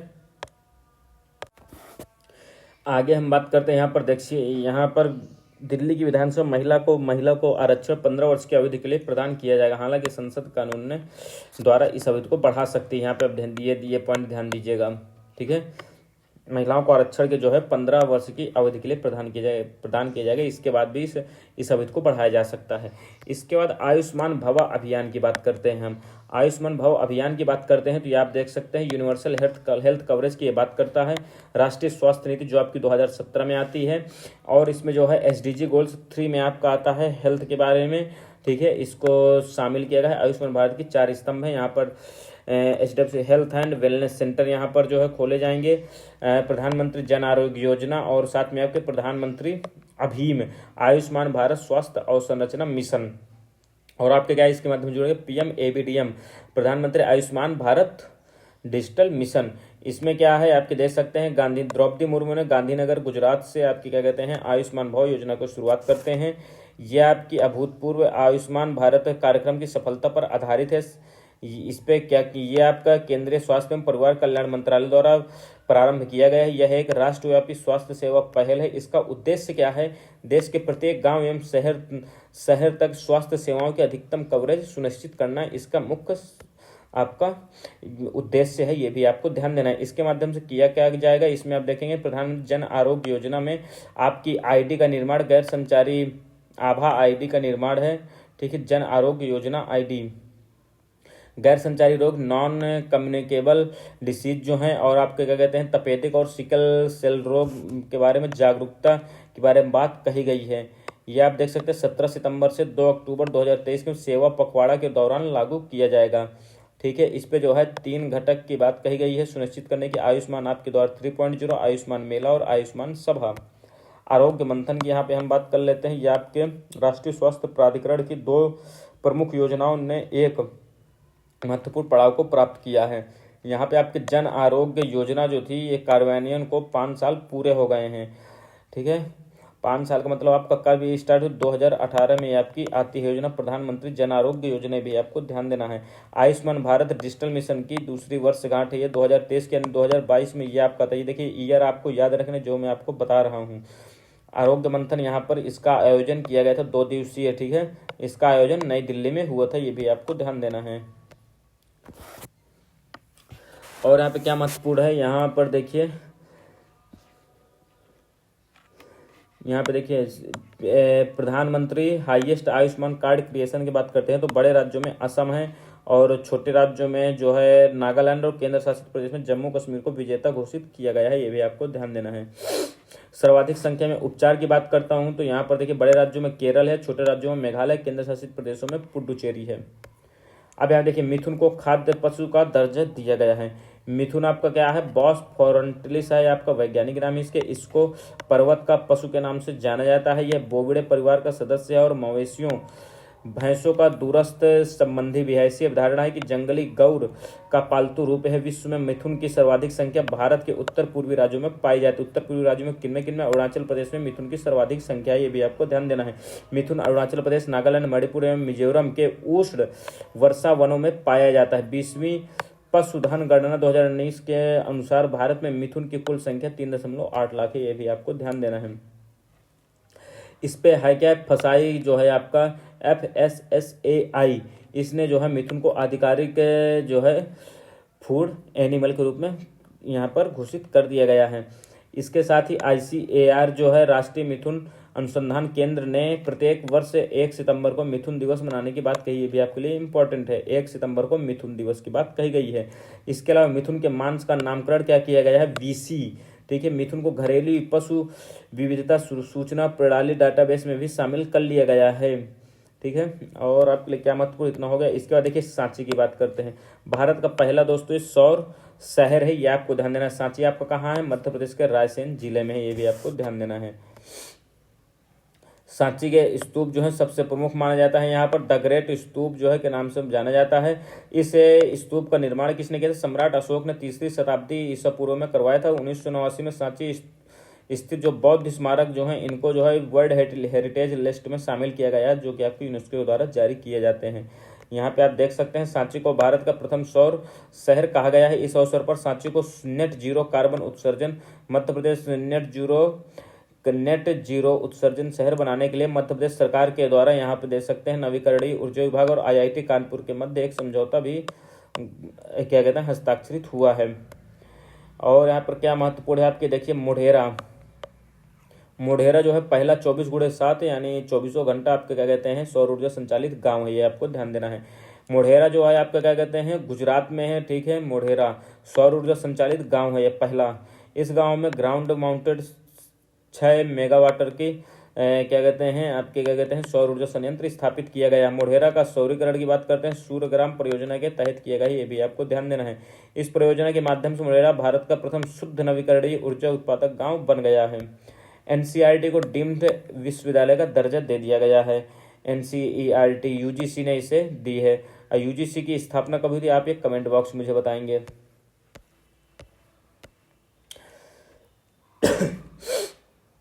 यहाँ पे आप देख सकते हैं एनसीईआरटी, जिसका फुल फॉर्म है national council of educational research and training, इसको डीम्ड विश्वविद्यालय का दर्जा दे दिया गया है। एनसीईआरटी को डी नोवो श्रेणी में डीम्ड विश्वविद्यालय का दर्जा प्रदान किया गया है, ये भी आपको ध्यान देना है। डी नोवो संस्थान ऐसे संस्थान होते हैं जो ज्ञान के विशिष्ट एवं उभरते हुए क्षेत्रों में शिक्षण एवं अनुसंधान पर केंद्रित होते हैं, ये ठीक है। डीम्ड विश्वविद्यालय का दर्जा शैक्षिक अनुसंधान एवं नवाचार को बढ़ावा देने के लिए एनसीईआरटी के प्रयासों को सुदृढ़ करने की बात कही गई है यहाँ पर। अब यहाँ पे देखिए स्वच्छ वायु सर्वेक्षण की बात करते हैं। एनसीईएपी नेशनल क्लीन एयर प्रोग्राम की बात करते हैं, पर्यावरण मंत्रालय के द्वारा है। यहाँ पर देखिए इस कार्यक्रम के तहत क्या है, अगले 5 वर्षों में यानी 2024 तक, इसे 2019 में लॉन्च किया जाता है, ये आपको ध्यान देना है। अगले 5 यानी 2024 तक पीएम मैटर जो होता है, पार्टिकुलेट मैटर जो होता है, PM10 और PM 2.5 के स्तरों पर 20 से 30% तक की कटौती करनी है। एनसीईएपी के द्वारा वायु गुणवत्ता में सुधार 131 शहरों को लक्षित किया गया है, ये भी आपको ध्यान देना है। यहाँ पे देखिए आपके स्वच्छ वायु सर्वेक्षण की बात करते हैं तो पहले नंबर में है मध्य प्रदेश, आगरा दूसरे नंबर पर, ये आपको ध्यान देना है दोस्तों, आगरा दूसरे नंबर पर, ये आपको ध्यान देना है। ठाणे आपका महाराष्ट्र का है जो कि तीसरे नंबर पे है, ठीक। और आपके लिए इतना महत्वपूर्ण नहीं है ये चीज़ें, ठीक है। ये आप देख सकते हैं 3 से 10 लाख तक की आबादी की बात है। ये देखिए कहाँ तक के 10 लाख प्लस आबादी के लिए, ये 3 लाख से 10 लाख के बीच में आप देख मुरादाबाद आता है दूसरे नंबर पर, पहले नंबर पर अमरावती है, ये भी आपको ध्यान दे सकते हैं, ठीक है। और यहाँ पे देखिए उत्तर प्रदेश की स्थिति की बात कर लेते हैं स्पेशल, तो 10 लाख प्लस में यदि आप देखेंगे तो आप देखिए दूसरे नंबर पे आगरा है, 11वें नंबर पर वाराणसी, यानी यहाँ देखिए यूपी में पहला आगरा, फिर वाराणसी, तीसरा आपका गाजियाबाद है, यूपी की बात करते हैं, ठीक। और यहाँ पे आप देखें श्रेणी 2 में आपका 3 से 10 लाख के में आप, दूसरा आपका मुरादाबाद का स्थान है, ठीक है। तो बस इतनी चीज़ें बहुत है आपके लिए महत्वपूर्ण इतनी। भारत मंडपम की बात कर लेते हैं हम, अंतर्राष्ट्रीय प्रदर्शनी सह सम्मेलन केंद्र है ये। यहाँ पे आप देख सकते हैं IECC की संकल्पना को इन्होंने जन्म दिया है। IECC है क्या, इंटरनेशनल एग्जीबिशन कम कन्वेंशन सेंटर की संकल्पना को यहाँ पर जन्म दिया गया है, नई दिल्ली में ये बनाया गया है, ठीक है, भारत मंडपम। इस परियोजना के तहत क्या किया गया है, प्रगति मैदान में स्थित पुरानी एवं जर्जर हो चुकी सुविधाओं का नवीनीकरण किया जा रहा है। इस पर आप देख सकते हैं नई दिल्ली स्थित प्रगति मैदान में IECC परिसर का उद्घाटन किया गया है। IECC परिसर को क्या कहा गया है, भारत मंडपम कहा गया है। इसका उद्देश्य देखिए भारत सरकार के जैसे प्रमुख आपकी क्या कहते हैं बैठकें होनी है, या आपकी कोई भी प्राइवेट कंपनी है जो बड़े बड़े लोग हैं, रिलायंस है, टाटा है, अडानी है, या अगर कोई बैठक करते हैं तो देखिए एक कन्वेंशन सेंटर होना चाहिए जिसमें आपकी सब व्यवस्थाएं हों, सब सुविधाएं मिले, तो ऐसा आपका ये सेंटर बनाया गया है। भारत मंडपम नाम भगवान बसवेश्वर के अनुभव मंडपम से प्रेरित है, ये आपको ध्यान देना है। आप क्या कहते हैं बसवेश्वर भगवान की बात करते हैं तो कर्नाटक के सार्वजनिक समारोह के लिए एक ये आपकी चलन है, ठीक है। ये आपके बसवेश्वर भगवान आपके कर्नाटक से संबंधित है, ये आपको ध्यान देना है।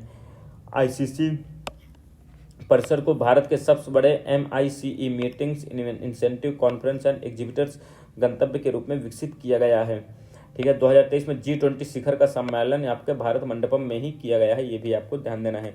विश्व की सबसे ऊंची नटराज की मूर्ति की बात करते हैं तो ये आपकी स्थापित की कहाँ स्थापित की गई है, आपके भारत मंडपम में ही स्थापित की गई है, आपको ध्यान देना 28 फीट की है, ठीक है। यह मूर्ति अष्ट धातु की बनी है, स्वर्ण, रजत, सीसा, तांबा, टिन, पारा, लोहा, जस्ता, ठीक है। इसके मूर्तिकार स्वामी मलाई के मूर्तिकार है राधा कृष्णन जो है, इन्होंने किया है। इस मूर्ति का निर्माण लास्ट वैक्स कास्टिंग विधि के किया गया, ये आपको ध्यान देना है, लास्ट वैक्स कास्टिंग विधि के आधार पर किया गया है। प्रधानमंत्री विश्वकर्मा योजना बहुत ही इंपॉर्टेंट है, ठीक है। इसकी क्या कहते हैं, इस योजना के माध्यम से आपके क्या कहते हैं लोहार, स्वर्णकार, कुम्हार, बढ़ई, मूर्तिकार जैसे व्यवसायों को संलग्न इसमें किया गया है। 17 सितंबर 2023 को आपका प्रधानमंत्री विश्वकर्मा योजना को लॉन्च किया गया है। आपको पता होना चाहिए 17 सितंबर को आपकी विश्वकर्मा जयंती मनाई जाती है। प्रधानमंत्री नरेंद्र मोदी ने विश्व स्वतंत्रता दिवस पर इसको घोषित किया था।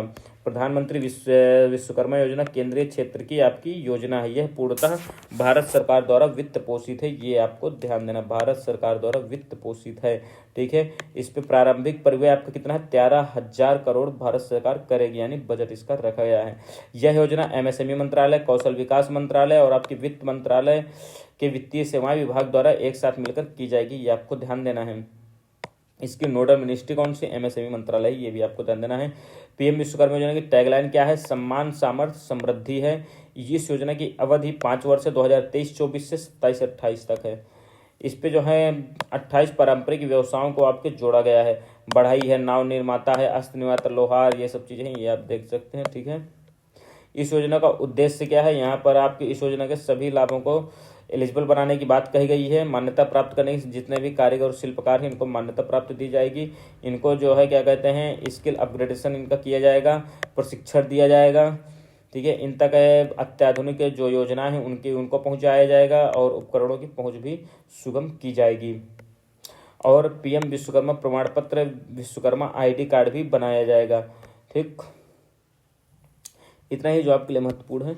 और आपके लिए क्या है, और इससे ज़्यादा तो कुछ आप इधर से वित्तीय सहायता की बात करते हैं। 5% की रियायती ब्याज पर 1 लाख रुपए तक पहली किस्त और 2 लाख रुपए तक द्वितीय किस्त की ऋण की सहायता की बात कही गई। ये भी आपको ध्यान देना, 5% पहली किस्त पर, ठीक है, 1 लाख रुपए तक का, और दूसरी क्या कहते हैं 2 लाख रुपए तक यदि आप लेंगे दूसरी किस्त में तो आपके क्या कहते हैं ऋण प्रदान किया जाएगा। ठीक है, पीएम विश्वकर्मा योजना क्या कहते हैं आपकी राष्ट्रीय, राज्य एवं जिला स्तर पर एक त्रिस्तरीय कार्यक्रम कार्यान्वयन फ्रेमवर्क स्थापित किया जाएगा। ये भी आपको ध्यान देना है। आगे आपके लिए क्या महत्वपूर्ण है? प्रथम एबीडीएम माइक्रोसॉफ्ट की बात करते हैं। ये आयुष्मान भारत डिजिटल मिशन की बात कही जा रही है, 2021 में भारत सरकार द्वारा शुरू हुई थी और ये आपके 5 वर्ष की अवधि के लिए मंजूरी दी गई थी। यह केंद्रीय क्षेत्र की योजना थी। राष्ट्रीय स्वास्थ्य प्राधिकरण के कार्यान्वयन एजेंसी इसमें नियुक्त की गई थी, ये भी आपको पता होना चाहिए। और क्या इसमें है, देखिए 23 अगस्त 2023 को आपके क्या कहते हैं आइजोल मिजोरम में प्रथम एबीडीएम माइक्रोसाइट आपका लॉन्च किया गया है। इस प्रकार मिजोरम एबीडीएम माइक्रोसाइट की शुरुआत करने वाला भारत का पहला राज्य है, ये भी आपको पता होना चाहिए। इसके तहत आपके इस क्षेत्र में निजी क्लिनिक, छोटे अस्पताल, इन सब चीज़ों को एबीडीएम सक्षम बनाया जाएगा और मरीजों को डिजिटल स्वास्थ्य प्रदान की जाएंगी। आइजोल में बात करते हैं, लागू करने के लिए यूथ फॉर एक्शन को इंटरफेसिंग एजेंसी के रूप में नियुक्त किया गया है। और क्या इसमें महत्वपूर्ण है आपके लिए? इससे ज़्यादा महत्वपूर्ण नहीं है। ठीक, ये आपको बस ध्यान देना, 2021 में लॉन्च हुई, 2023 में आपके क्या कहते हैं पहला एबीडीएम सेंटर आपका जो है मिजोरम के आइजोल में स्थापित किया गया है। आगे बात करते हैं यहाँ पर इंडिया स्मार्ट सिटीज अवार्ड की बात करते हैं 2022 की। यह आप देख सकते हैं शहरी कार्य मंत्रालय के द्वारा दिया जाता है।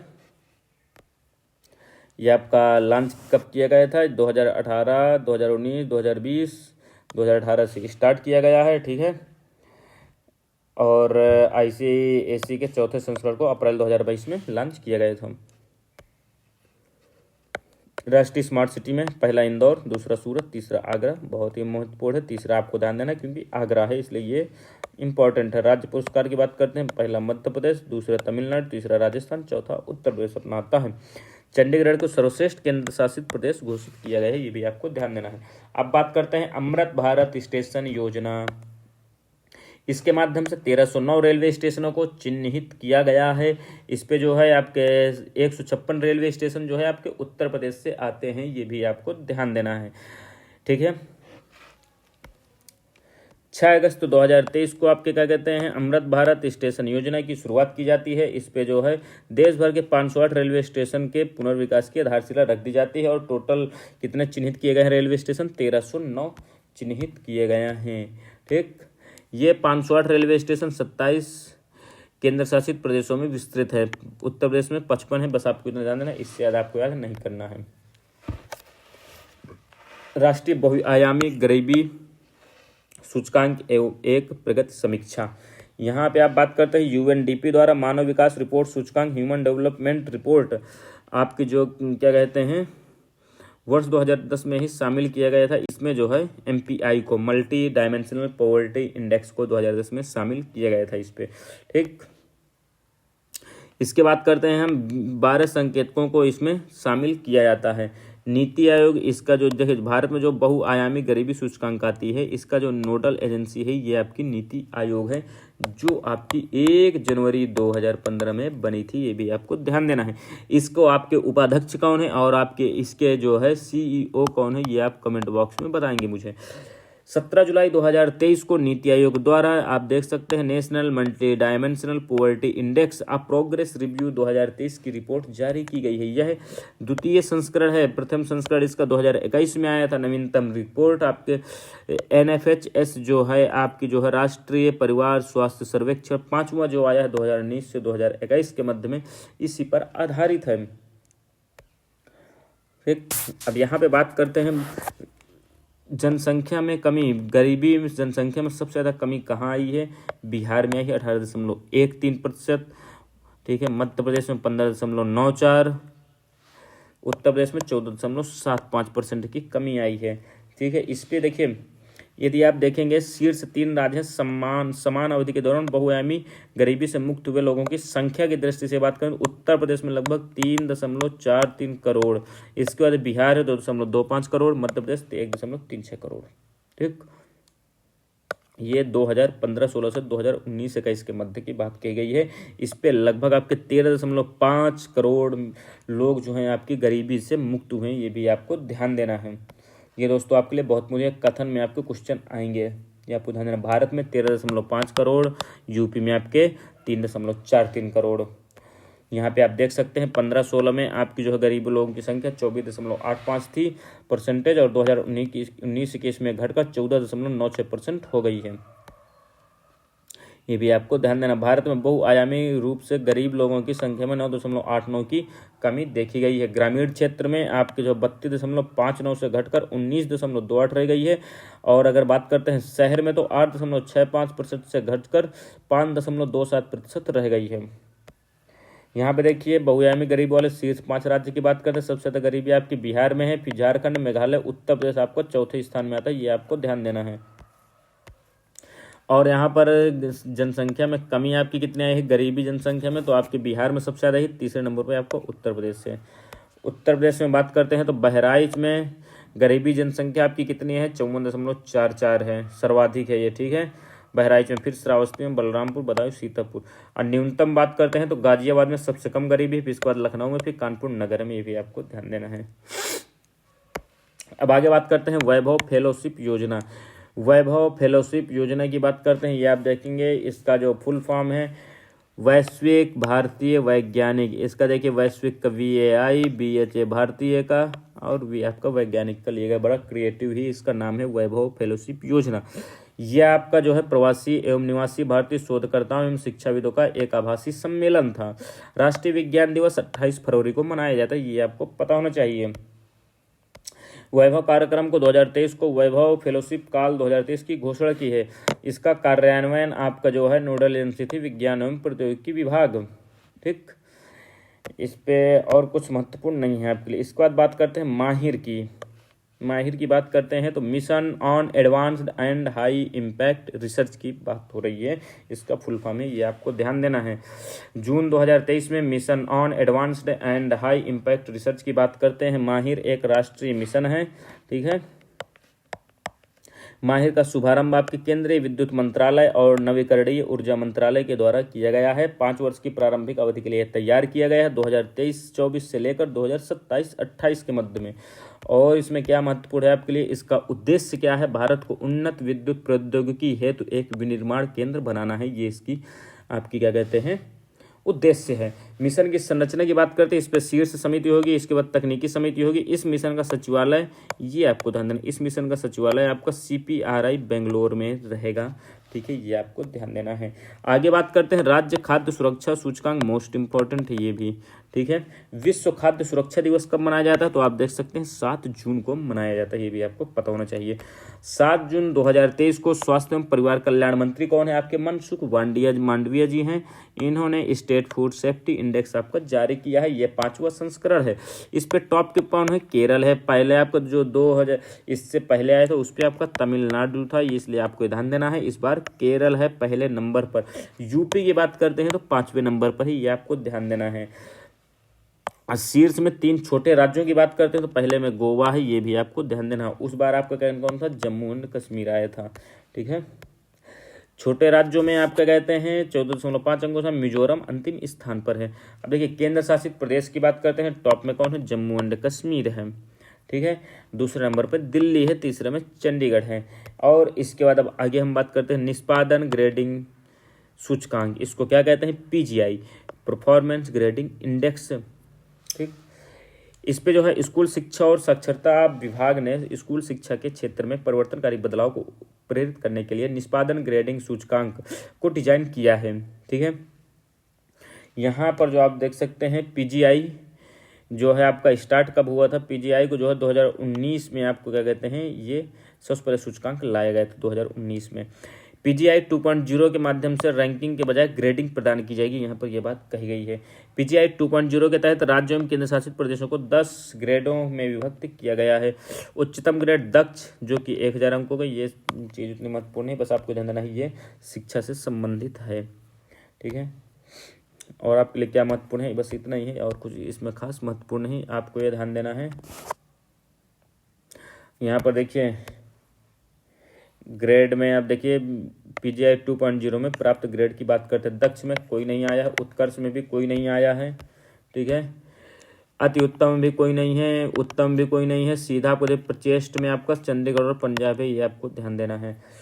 ठीक है, यूपी की बात करें तो यूपी हमारा कहे में आ रहा है, यूपी दोस्तों इसमें हमारा प्यारा यूपी कहाँ पर दिख रहा है आप लोगों को, उत्तर प्रदेश आकांक्षी 2 एस्पिरेशनल के दूसरे कैटेगरी में आ रहा है, ये आपको ध्यान देना है बस। ठीक है, एस्पिरेशन में दूसरे मतलब में। अब यहाँ पे बात करते हैं नेशनल इंस्टीट्यूशनल रैंकिंग फ्रेमवर्क की बात करते हैं, NIRF, जो कि आपकी केंद्रीय शिक्षा मंत्रालय के द्वारा 2015 में जारी की गई थी। इंडिया रैंकिंग्स का प्रथम संस्करण आपका जो है अप्रैल 2016 में आया था। यह इंडिया रैंकिंग्स का 8वां संस्करण है। इसमें आपकी कौन कौन से क्या कहते हैं बेस होते हैं, ओवरऑल के माध्यम से देखा जाता है, कॉलेज के माध्यम से देखा जाता है, यूनिवर्सिटी के आधार पर देखा जाता है, अनुसंधान संस्थान और नवाचार, 8 विषय, और इसमें जो 8 विषय आपके देखे जाते हैं इस पे। ठीक है, इस पे आप देखेंगे इंडिया रैंकिंग में ओवरऑल की बात करते हैं तो IIT मद्रास टॉप में है। इसके बाद आपके IISc बेंगलोर आता है। ठीक है, IIT मद्रास टॉप, फिर IISc बेंगलोर, और आगे यदि हम बात करते हैं यहाँ पे देखिए इंडिया रैंकिंग्स में, ये आप देखेंगे कानपुर आपका 5वें नंबर पे आता है। ये आप समग्र श्रेणी की बात कर रहे हैं, ओवरऑल में आपके 5वें नंबर पे आता है।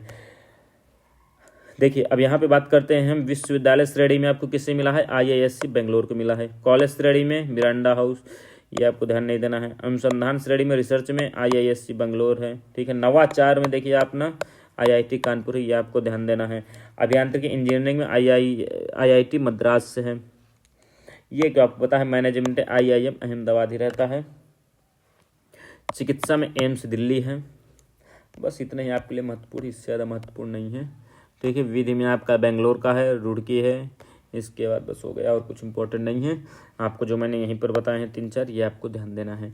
नए संसद भवन की बात करते हैं। देखिए पुराना जो संसद भवन था वो एडमिन लुटियंस ने बनवाया था और हेर्बर्ट बेकर ने।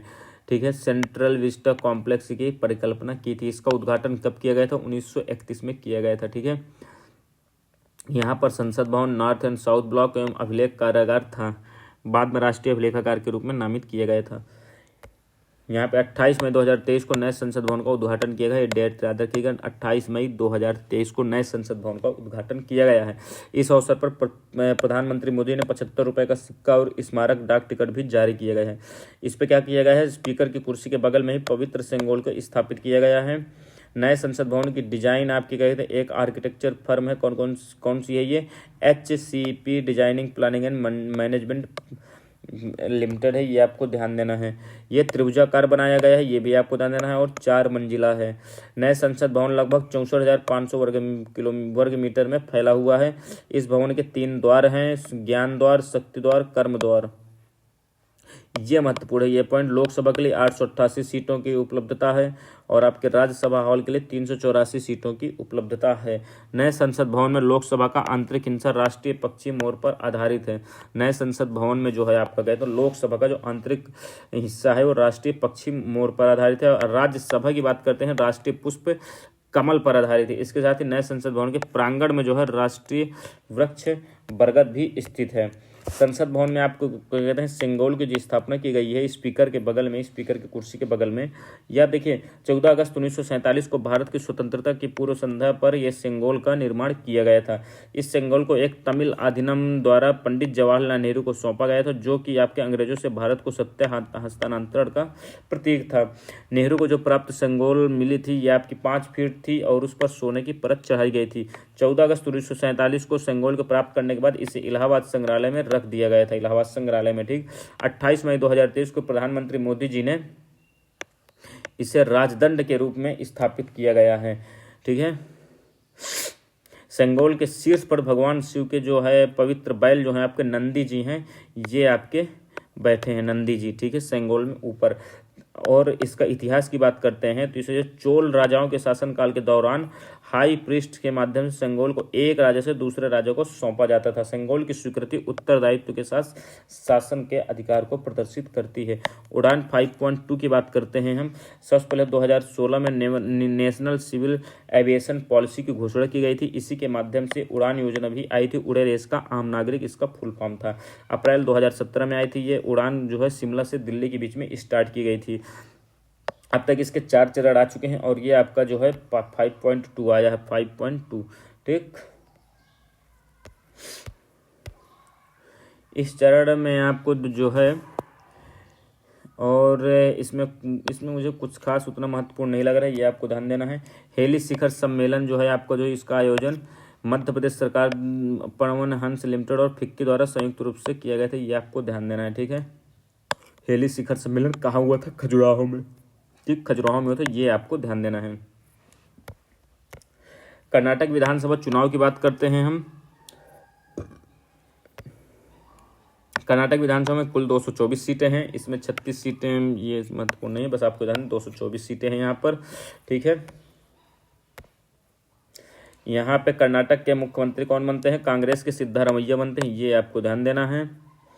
आपके क्या कहते हैं, कांग्रेस को क्या कहते हैं, कांग्रेस को आपकी 135 सीटें मिली हैं, बीजेपी को 67 सीटें।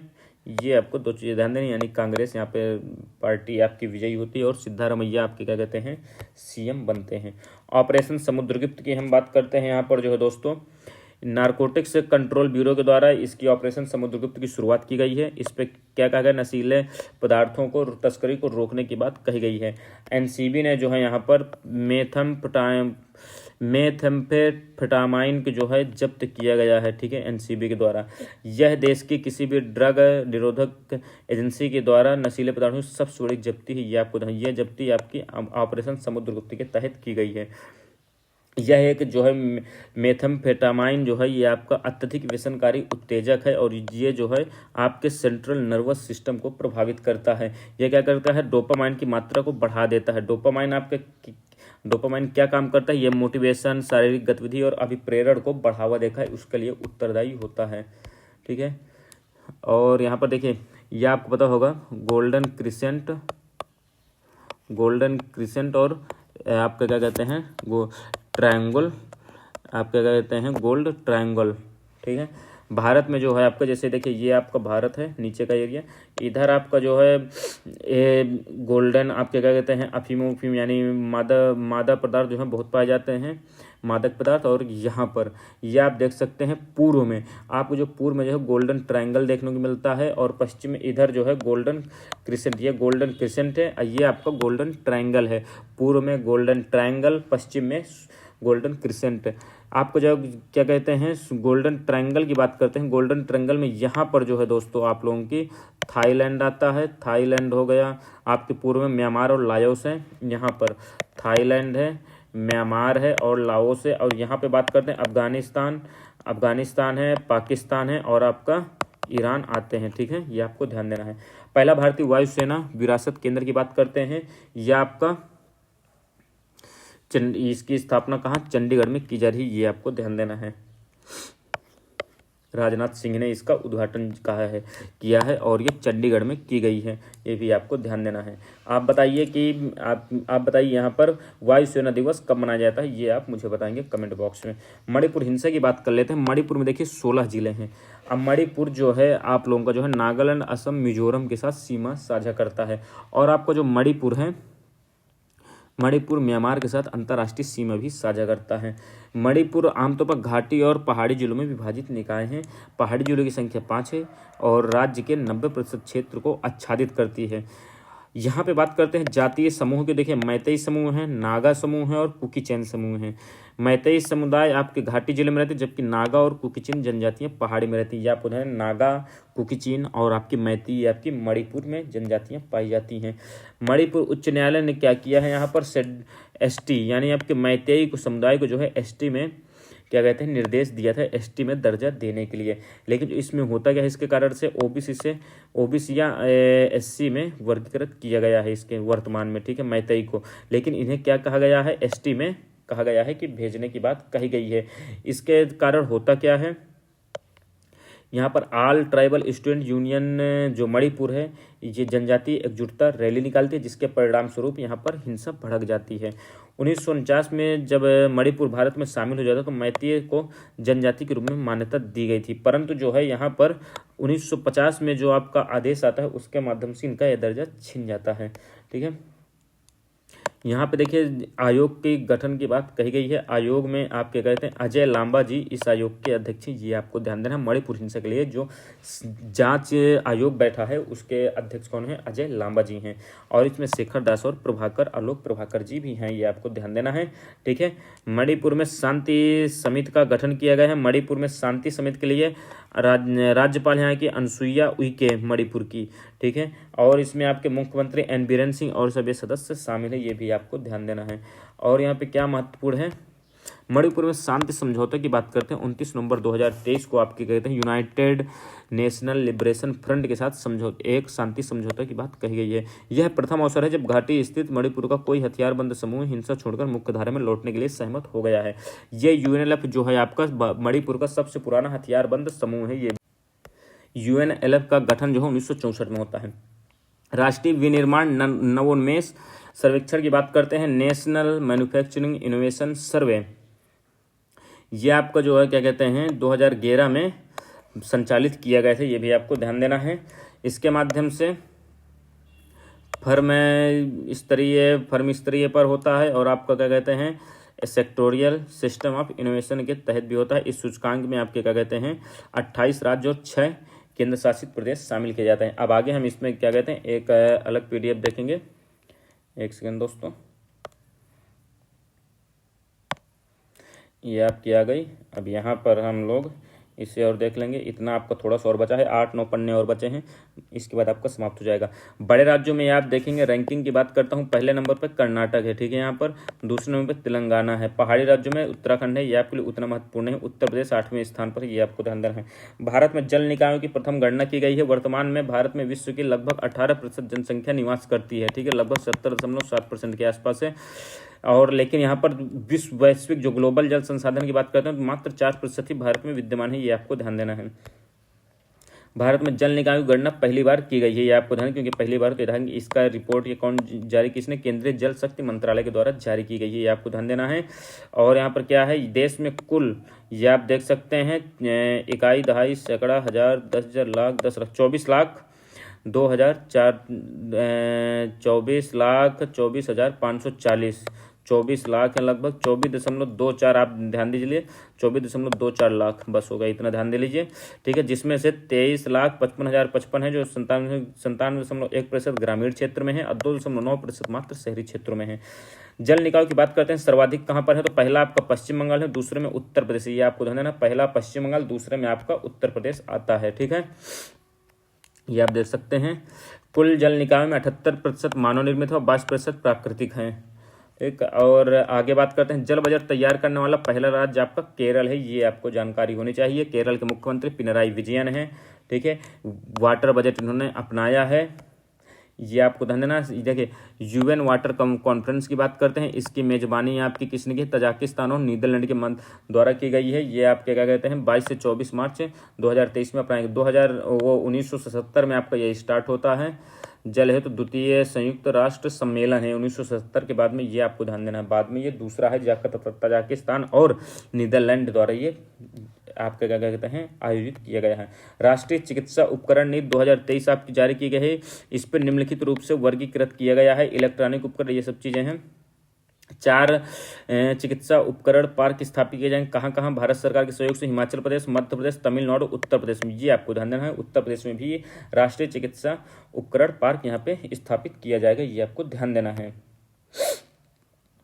और यहाँ पे क्या महत्वपूर्ण, भारत का सबसे बड़ा पुस्तक ग्राम की बात करते हैं। ये आप देखिए, बांदीपुरा जिले का अरगम जो है गांव भारत का सबसे बड़ा पुस्तक है, यानी लार्जेस्ट बुक विलेज आपका बन गया है। ठीक है, जम्मू कश्मीर का है ये अरगम, क्या है? अरगम नाम है इसका। अरगम बांदीपुरा जिले में है और आपका जम्मू कश्मीर में, ये आपको ध्यान देना है। यह कार्य गैर सरकारी संगठन आपका सरहद द्वारा जो है जम्मू कश्मीर सरकार के सहयोग से किया गया है। और आपके क्या महत्वपूर्ण है यहाँ पर, विश्व का पहला पुस्तक नगर की बात करते हैं, हे हान वे हैं, ये आपका वेल्स यूनाइटेड किंगडम में है, ये भी आपको ध्यान देना है। और आपके लिए क्या महत्वपूर्ण है, और आपके यहाँ क्या क्या हम, झारखंड का जमतारा जिला हर गांव में पुस्तकालय वाला देश का पहला जिला था। कौन सा? जमतारा, जो कि फ्रॉड के लिए जाना जाता था, लेकिन अभी वो देश का पहला हर गांव में पुस्तकालय बना था जिला ये। महाराष्ट्र का सतारा की बात करते हैं, मई 2017 में बिलार गांव जो महाराष्ट्र के सतारा में स्थित है, देश के पहले पुस्तक ग्राम के रूप में इसे मान्यता दी गई थी। और यहाँ पे क्या महत्वपूर्ण है आप लोगों के लिए दोस्तों, अरावली ग्रीन वॉल परियोजना की बात करते हैं। इसमें जो है अरावली पर्वत श्रृंखला, जैसे कि आपको पता होगा, दिल्ली, हरियाणा, राजस्थान और गुजरात में है। अरावली का जो है क्या कहते हैं, इस पे पर्यावरण जलवायु मंत्रालय मंत्री हैं आपके भूपेंद्र यादव जी। इन्होंने अरावली ग्रीन वॉल परियोजना को शुभारंभ किया है। अंतर्राष्ट्रीय वन दिवस 21 मार्च को मनाया जाता है। इसके माध्यम से हरियाणा के टिकली गांव में इस परियोजना का शुभारंभ किया गया है, ये भी आपको ध्यान देना है। इसका उद्देश्य क्या है, अरावली पर्वत की श्रृंखला के आसपास के 5 किलोमीटर को बफर क्षेत्र जो आता है उसको हरित बनाना है, यानी ग्रीनरी वहाँ पर लानी है, ये आपको ध्यान देना है। इसके माध्यम से होगा क्या, भूमि क्षरण और मरुस्थलीकरण यहाँ पर कम हो जाएगा। इस परियोजना में हरियाणा, राजस्थान, गुजरात, दिल्ली शामिल है, जहाँ लगभग 60 लाख हेक्टेयर क्षेत्र में इस पर्वत श्रृंखला का विस्तार है। इसके बाद बात करते हैं उत्तर प्रदेश खाद्य प्रसंस्करण नीति आपकी जारी की जाती है, किसके माध्यम से, यह आपकी उत्तर प्रदेश सरकार के द्वारा जारी की गई है। इस पे जो है आपके योगी आदित्यनाथ जी ने, ये आप देख सकते हैं, फूड प्रोसेसिंग इंडस्ट्री पॉलिसी, इसे अगले 5 वर्ष तक के लिए जारी किया गया है, या तो जब तक अगला आदेश नहीं आएगा तब तक के लिए। ठीक है, यहाँ पर यदि बात करते हैं हम खाद्य प्रसंग, भारत के खाद्य बाजार का 32% जो है आपके क्या कहते हैं यूपी में है। ठीक है, और आपका क्या कहते हैं जीडीपी का 14% आता है ये, और निर्यात का 12%, कुल औद्योगिक निवेश का 6% है।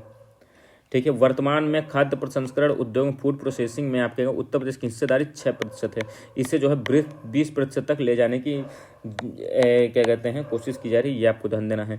उत्तर प्रदेश में खाद्य प्रसंस्करण उद्योग तृतीयक स्तर टर्शियरी लेवल का है, ये आपको ध्यान देना है। फूड प्रोसेसिंग आपका टर्शियरी लेवल का आता है, प्राइमरी या सेकेंडरी में नहीं आता है। आम आदमी पार्टी को आप क्या कहते हैं राष्ट्रीय दल का दर्जा मिल गया है। राष्ट्रीय दल की ये देखते हैं 6 वर्तमान में है, कांग्रेस है, बीजेपी है, बीएसपी है, CPIM है मार्क्सवादी वाली, और आपके NPP नेशनल पीपुल्स पार्टी है, और आम आदमी पार्टी बन गई है। यहाँ पे जो है नियम क्या होते हैं 1968, ये आप दे सकते हैं। Election symbols reservation allotment order 1968 के तहत राष्ट्रीय दल होने के लिए किसी भी राजनीतिक दल को कम से कम 4 राज्यों में से प्रत्येक राज्य में कुल वैध मतों का न्यूनतम 6% मत प्राप्त हो, और उसने लोकसभा की न्यूनतम 4 सीटें जीती हो। और दूसरी कंडीशन क्या है, ये अथवा में है सब, लोकसभा के पिछले आम चुनाव में उस दल ने कुल सीटों का न्यूनतम 2% सीटों पर विजय प्राप्त की हो, या तो क्या कहते हैं उस सदन में न्यूनतम 3 राज्यों में दल का प्रत्याशी निर्वाचित हुआ हो, ये आपको ठीक है ध्यान देना है।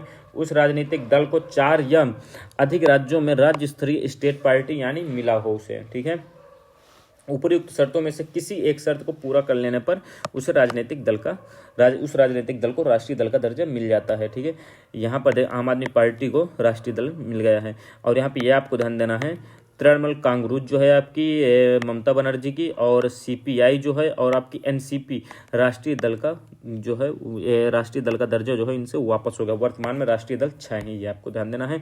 वाइब्रेंट विलेज प्रोग्राम की बात करते हैं, ये आपका नॉर्दर्न बॉर्डर जो है, ये भारत है आपका नॉर्दर्न बॉर्डर, आपका कौन सा आता है, ये आपका नॉर्दर्न बॉर्डर है। यहाँ पर आप क्या कहते हैं सीमावर्ती गाँवों को आच्छादित करने की बात कही गई है, वहाँ पर विकास करने की बात कही गई है। इसको लॉन्च कहाँ से किया गया, ये आप देख सकते हैं। इस कार्यक्रम को अरुणाचल प्रदेश के अंजाव जिलों के किबुथु जिला से स्टार्ट किया। किबुथु जिला आपको पता होगा, किबुथु जिला भारत का सबसे आपके क्या कहते हैं किबुथु जिला सबसे आपका पूर्व का बिंदु है, ये आपको ध्यान देना है। ठीक है, ये आपकी केंद्रीय प्रायोजित परियोजना है, ये आपको ध्यान देना 2022-23 से 2025-26 के तक चलेगी। इस योजना में आपके क्या कहते हैं हिमाचल प्रदेश, अरुणाचल प्रदेश, सिक्किम और उत्तराखंड और साथ में लद्दाख को जोड़ा गया है, ये आपको ध्यान देना है। ठीक है, और आपके लिए क्या महत्वपूर्ण है, मेघालय नागालैंड विधानसभा निर्वाचन। यहाँ पे आप देखेंगे मेघालय की बात करते हैं। मेघालय में आपके क्या कहते हैं, मेघालय में कुल सीटें कितनी हैं, मेघालय में 60 सीटें हैं। ठीक है, यहाँ पर क्या कहते हैं चुनाव पर मेघालय के कॉनराड संगमा की जो पार्टी है, नेशनल पीपुल्स पार्टी, ये आपको पता होगा कि नेशनल पार्टी बन चुकी है। ये आपके जीतते हैं लगातार, दूसरे कार्यकाल में इन्होंने जीत हासिल कर ली है। ठीक है, आगे बात करते हैं यहाँ पर और क्या महत्वपूर्ण है आपके लिए। मेघालय के बाद आपके नागालैंड की बात करते हैं। नागालैंड में कुल सीटें 60 हैं, नागालैंड में भी 60 हैं और आपके मेघालय में भी 60 हैं। इस पे जो है आपके क्या कहते हैं एनडीपीपी का प्रभुत्व रहा है और भारतीय जनता पार्टी 12 सीटें और एनडीपीपी को सर्वाधिक 25 सीटें मिली हैं। वर्ष 2023 के चुनाव में नागालैंड की तरफ पहली बार कोई महिला विधायक आई है, ये कौनी हेकानी जखालू हैं। ठीक है, ये दीमापुर सेकंड से हैं और यहाँ पर आपको ध्यान देना नेफ्यू रिये जो आपके 5वें कार्यकाल के लिए ये आपके सीएम बन गए हैं, ये आपको ध्यान देना है। आगे बात करते हैं त्रिपुरा की। त्रिपुरा में आपकी कितनी सीटें हैं, त्रिपुरा में आपकी भी 60 है। मेघालय नागालैंड त्रिपुरा तीनों में ही 60 सीटें हैं, ये आपको ध्यान देना है। इस पे आप देख सकते हैं माणिक शाह ने दूसरे कार्यकाल, त्रिपुरा के सीएम कौन है, माणिक शाह, ये आपको ध्यान देना, यही बने हैं। ठीक है, आगे बात करते हैं यहाँ पर इंडिया जस्टिस रिपोर्ट की। इंडिया जस्टिस रिपोर्ट आपकी बात करते हैं, ये आपकी जारी की गई 3रा संस्करण है। इसे दक्ष कॉमनवेल्थ ह्यूमन राइट्स इनिशिएटिव और common cause central for social justice with centre for legal policy और इनके द्वारा संयुक्त, ये आपको उतना ध्यान नहीं देना, बहुत बड़ा है। ठीक है, इतना नहीं पूछेगा। पहला संस्करण आपको 2019 में जारी किया गया था। ठीक, बड़े राज्यों और छोटे राज्यों की बात करते हैं। देखिए बड़े राज्यों में रैंकिंग में भारत का सर्वश्रेष्ठ है कर्नाटक। ठीक है, उत्तर प्रदेश अंतिम स्थान पर है, ये आपको ध्यान देना, उत्तर प्रदेश अंतिम स्थान पर, हमारी स्थिति ज़्यादा अच्छी नहीं है। आगे बात करते हैं इस पर एमवी गंगा विलास की बात करते हैं। विश्व का सबसे लंबा नदी क्रूज है। राष्ट्रीय जलमार्ग अधिनियम 2016 में आता है। ठीक है, इस पे जो है इनलैंड वाटर ट्रांसपोर्ट को बढ़ाने की बात की जाती है। इसके माध्यम से 111 जलमार्ग को बनाने की बात कही गई है, नेशनल वाटरवेज को। इसके माध्यम से आप देखें विश्व के सबसे लंबे नदी cruise longest river cruise MV Ganga Vilas को हरी झंडी दी गई वाराणसी से। ये आपका असम के डिब्रूगढ़ जिले से बोगीबल में जाकर पूर्ण हुई। ठीक है, इस पे बांग्लादेश के भी क्षेत्र शामिल थे। ठीक है, राष्ट्रीय जलमार्ग 1 की बात करते हैं हल्दिया से प्रयागराज और NW2 की बात करते हैं धुबरी से सदिया से होकर गुजरेगी, ये आपको ध्यान देना है। राष्ट्रीय जलमार्ग 1 गंगा भागीरथी हुगली नदी प्रणाली से निर्मित है और राष्ट्रीय जलमार्ग 2 ब्रह्मपुत्र नदी प्रणाली से संबंधित है, ये आपको ध्यान देना है। इंडो बांग्ला प्रोटोकॉल मार्ग से भी होकर गुजरेगी, ये आपकी क्या कहते हैं क्रूज यात्रा। ठीक है, यह यात्रा कुल 27 नदी प्रणालियों से होकर गुजरेगी।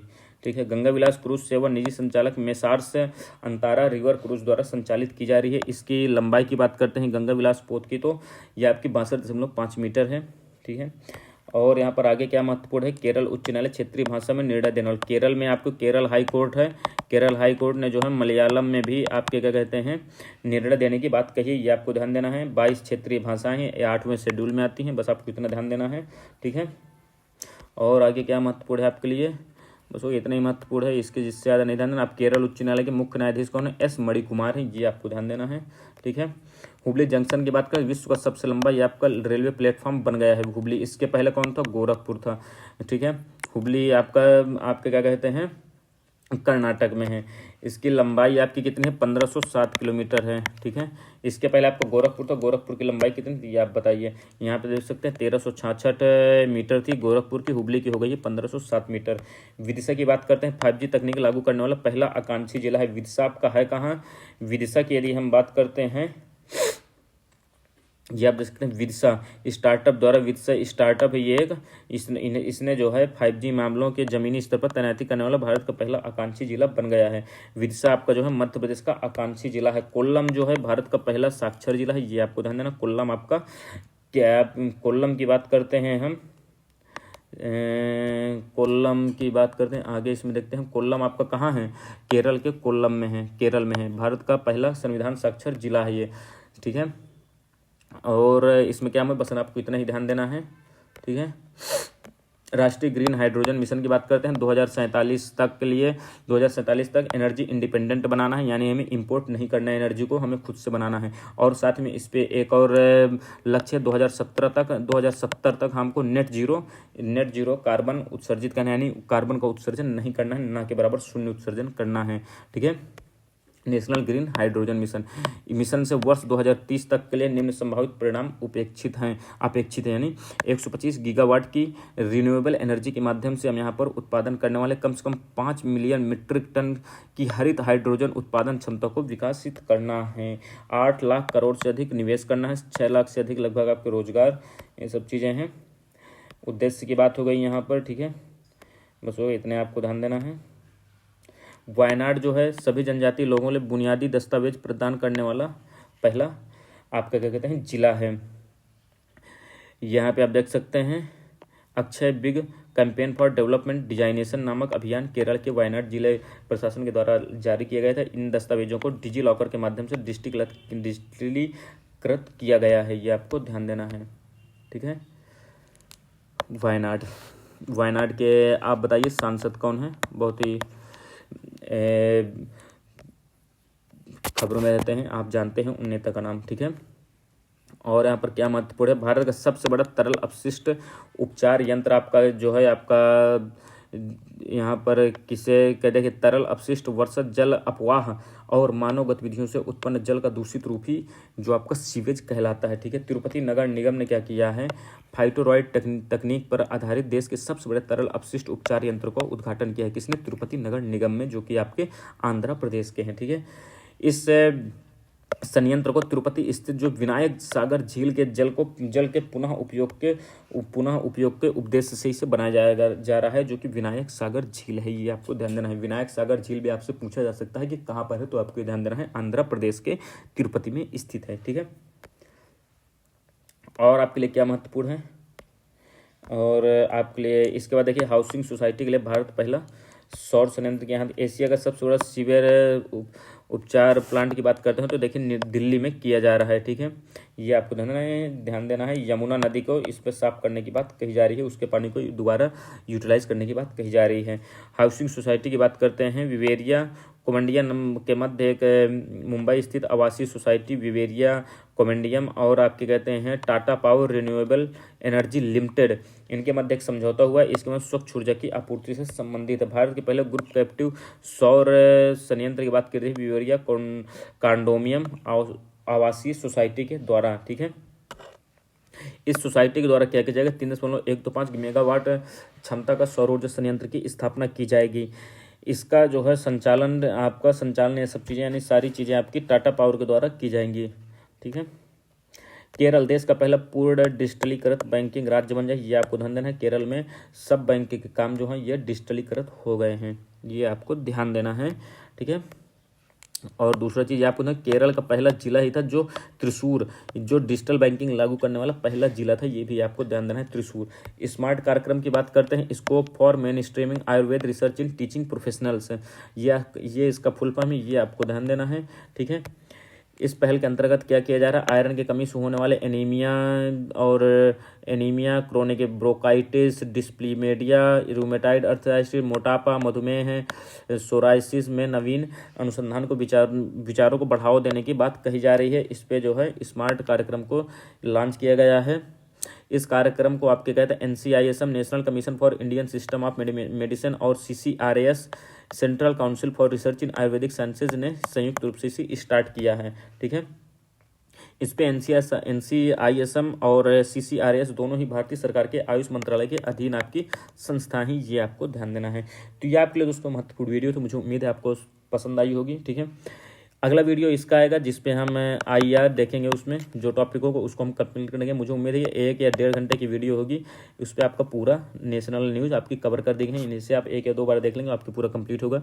यदि आपको मेरी मेहनत पसंद आई है तो आप ज़रूर कमेंट बॉक्स में अपना सुझाव दे सकते हैं और वीडियो को लाइक करें और साथ ही चैनल को सब्सक्राइब करें। मिलते हैं अगले वीडियो में, तब तक के लिए दोस्तों धन्यवाद। जय हिंद।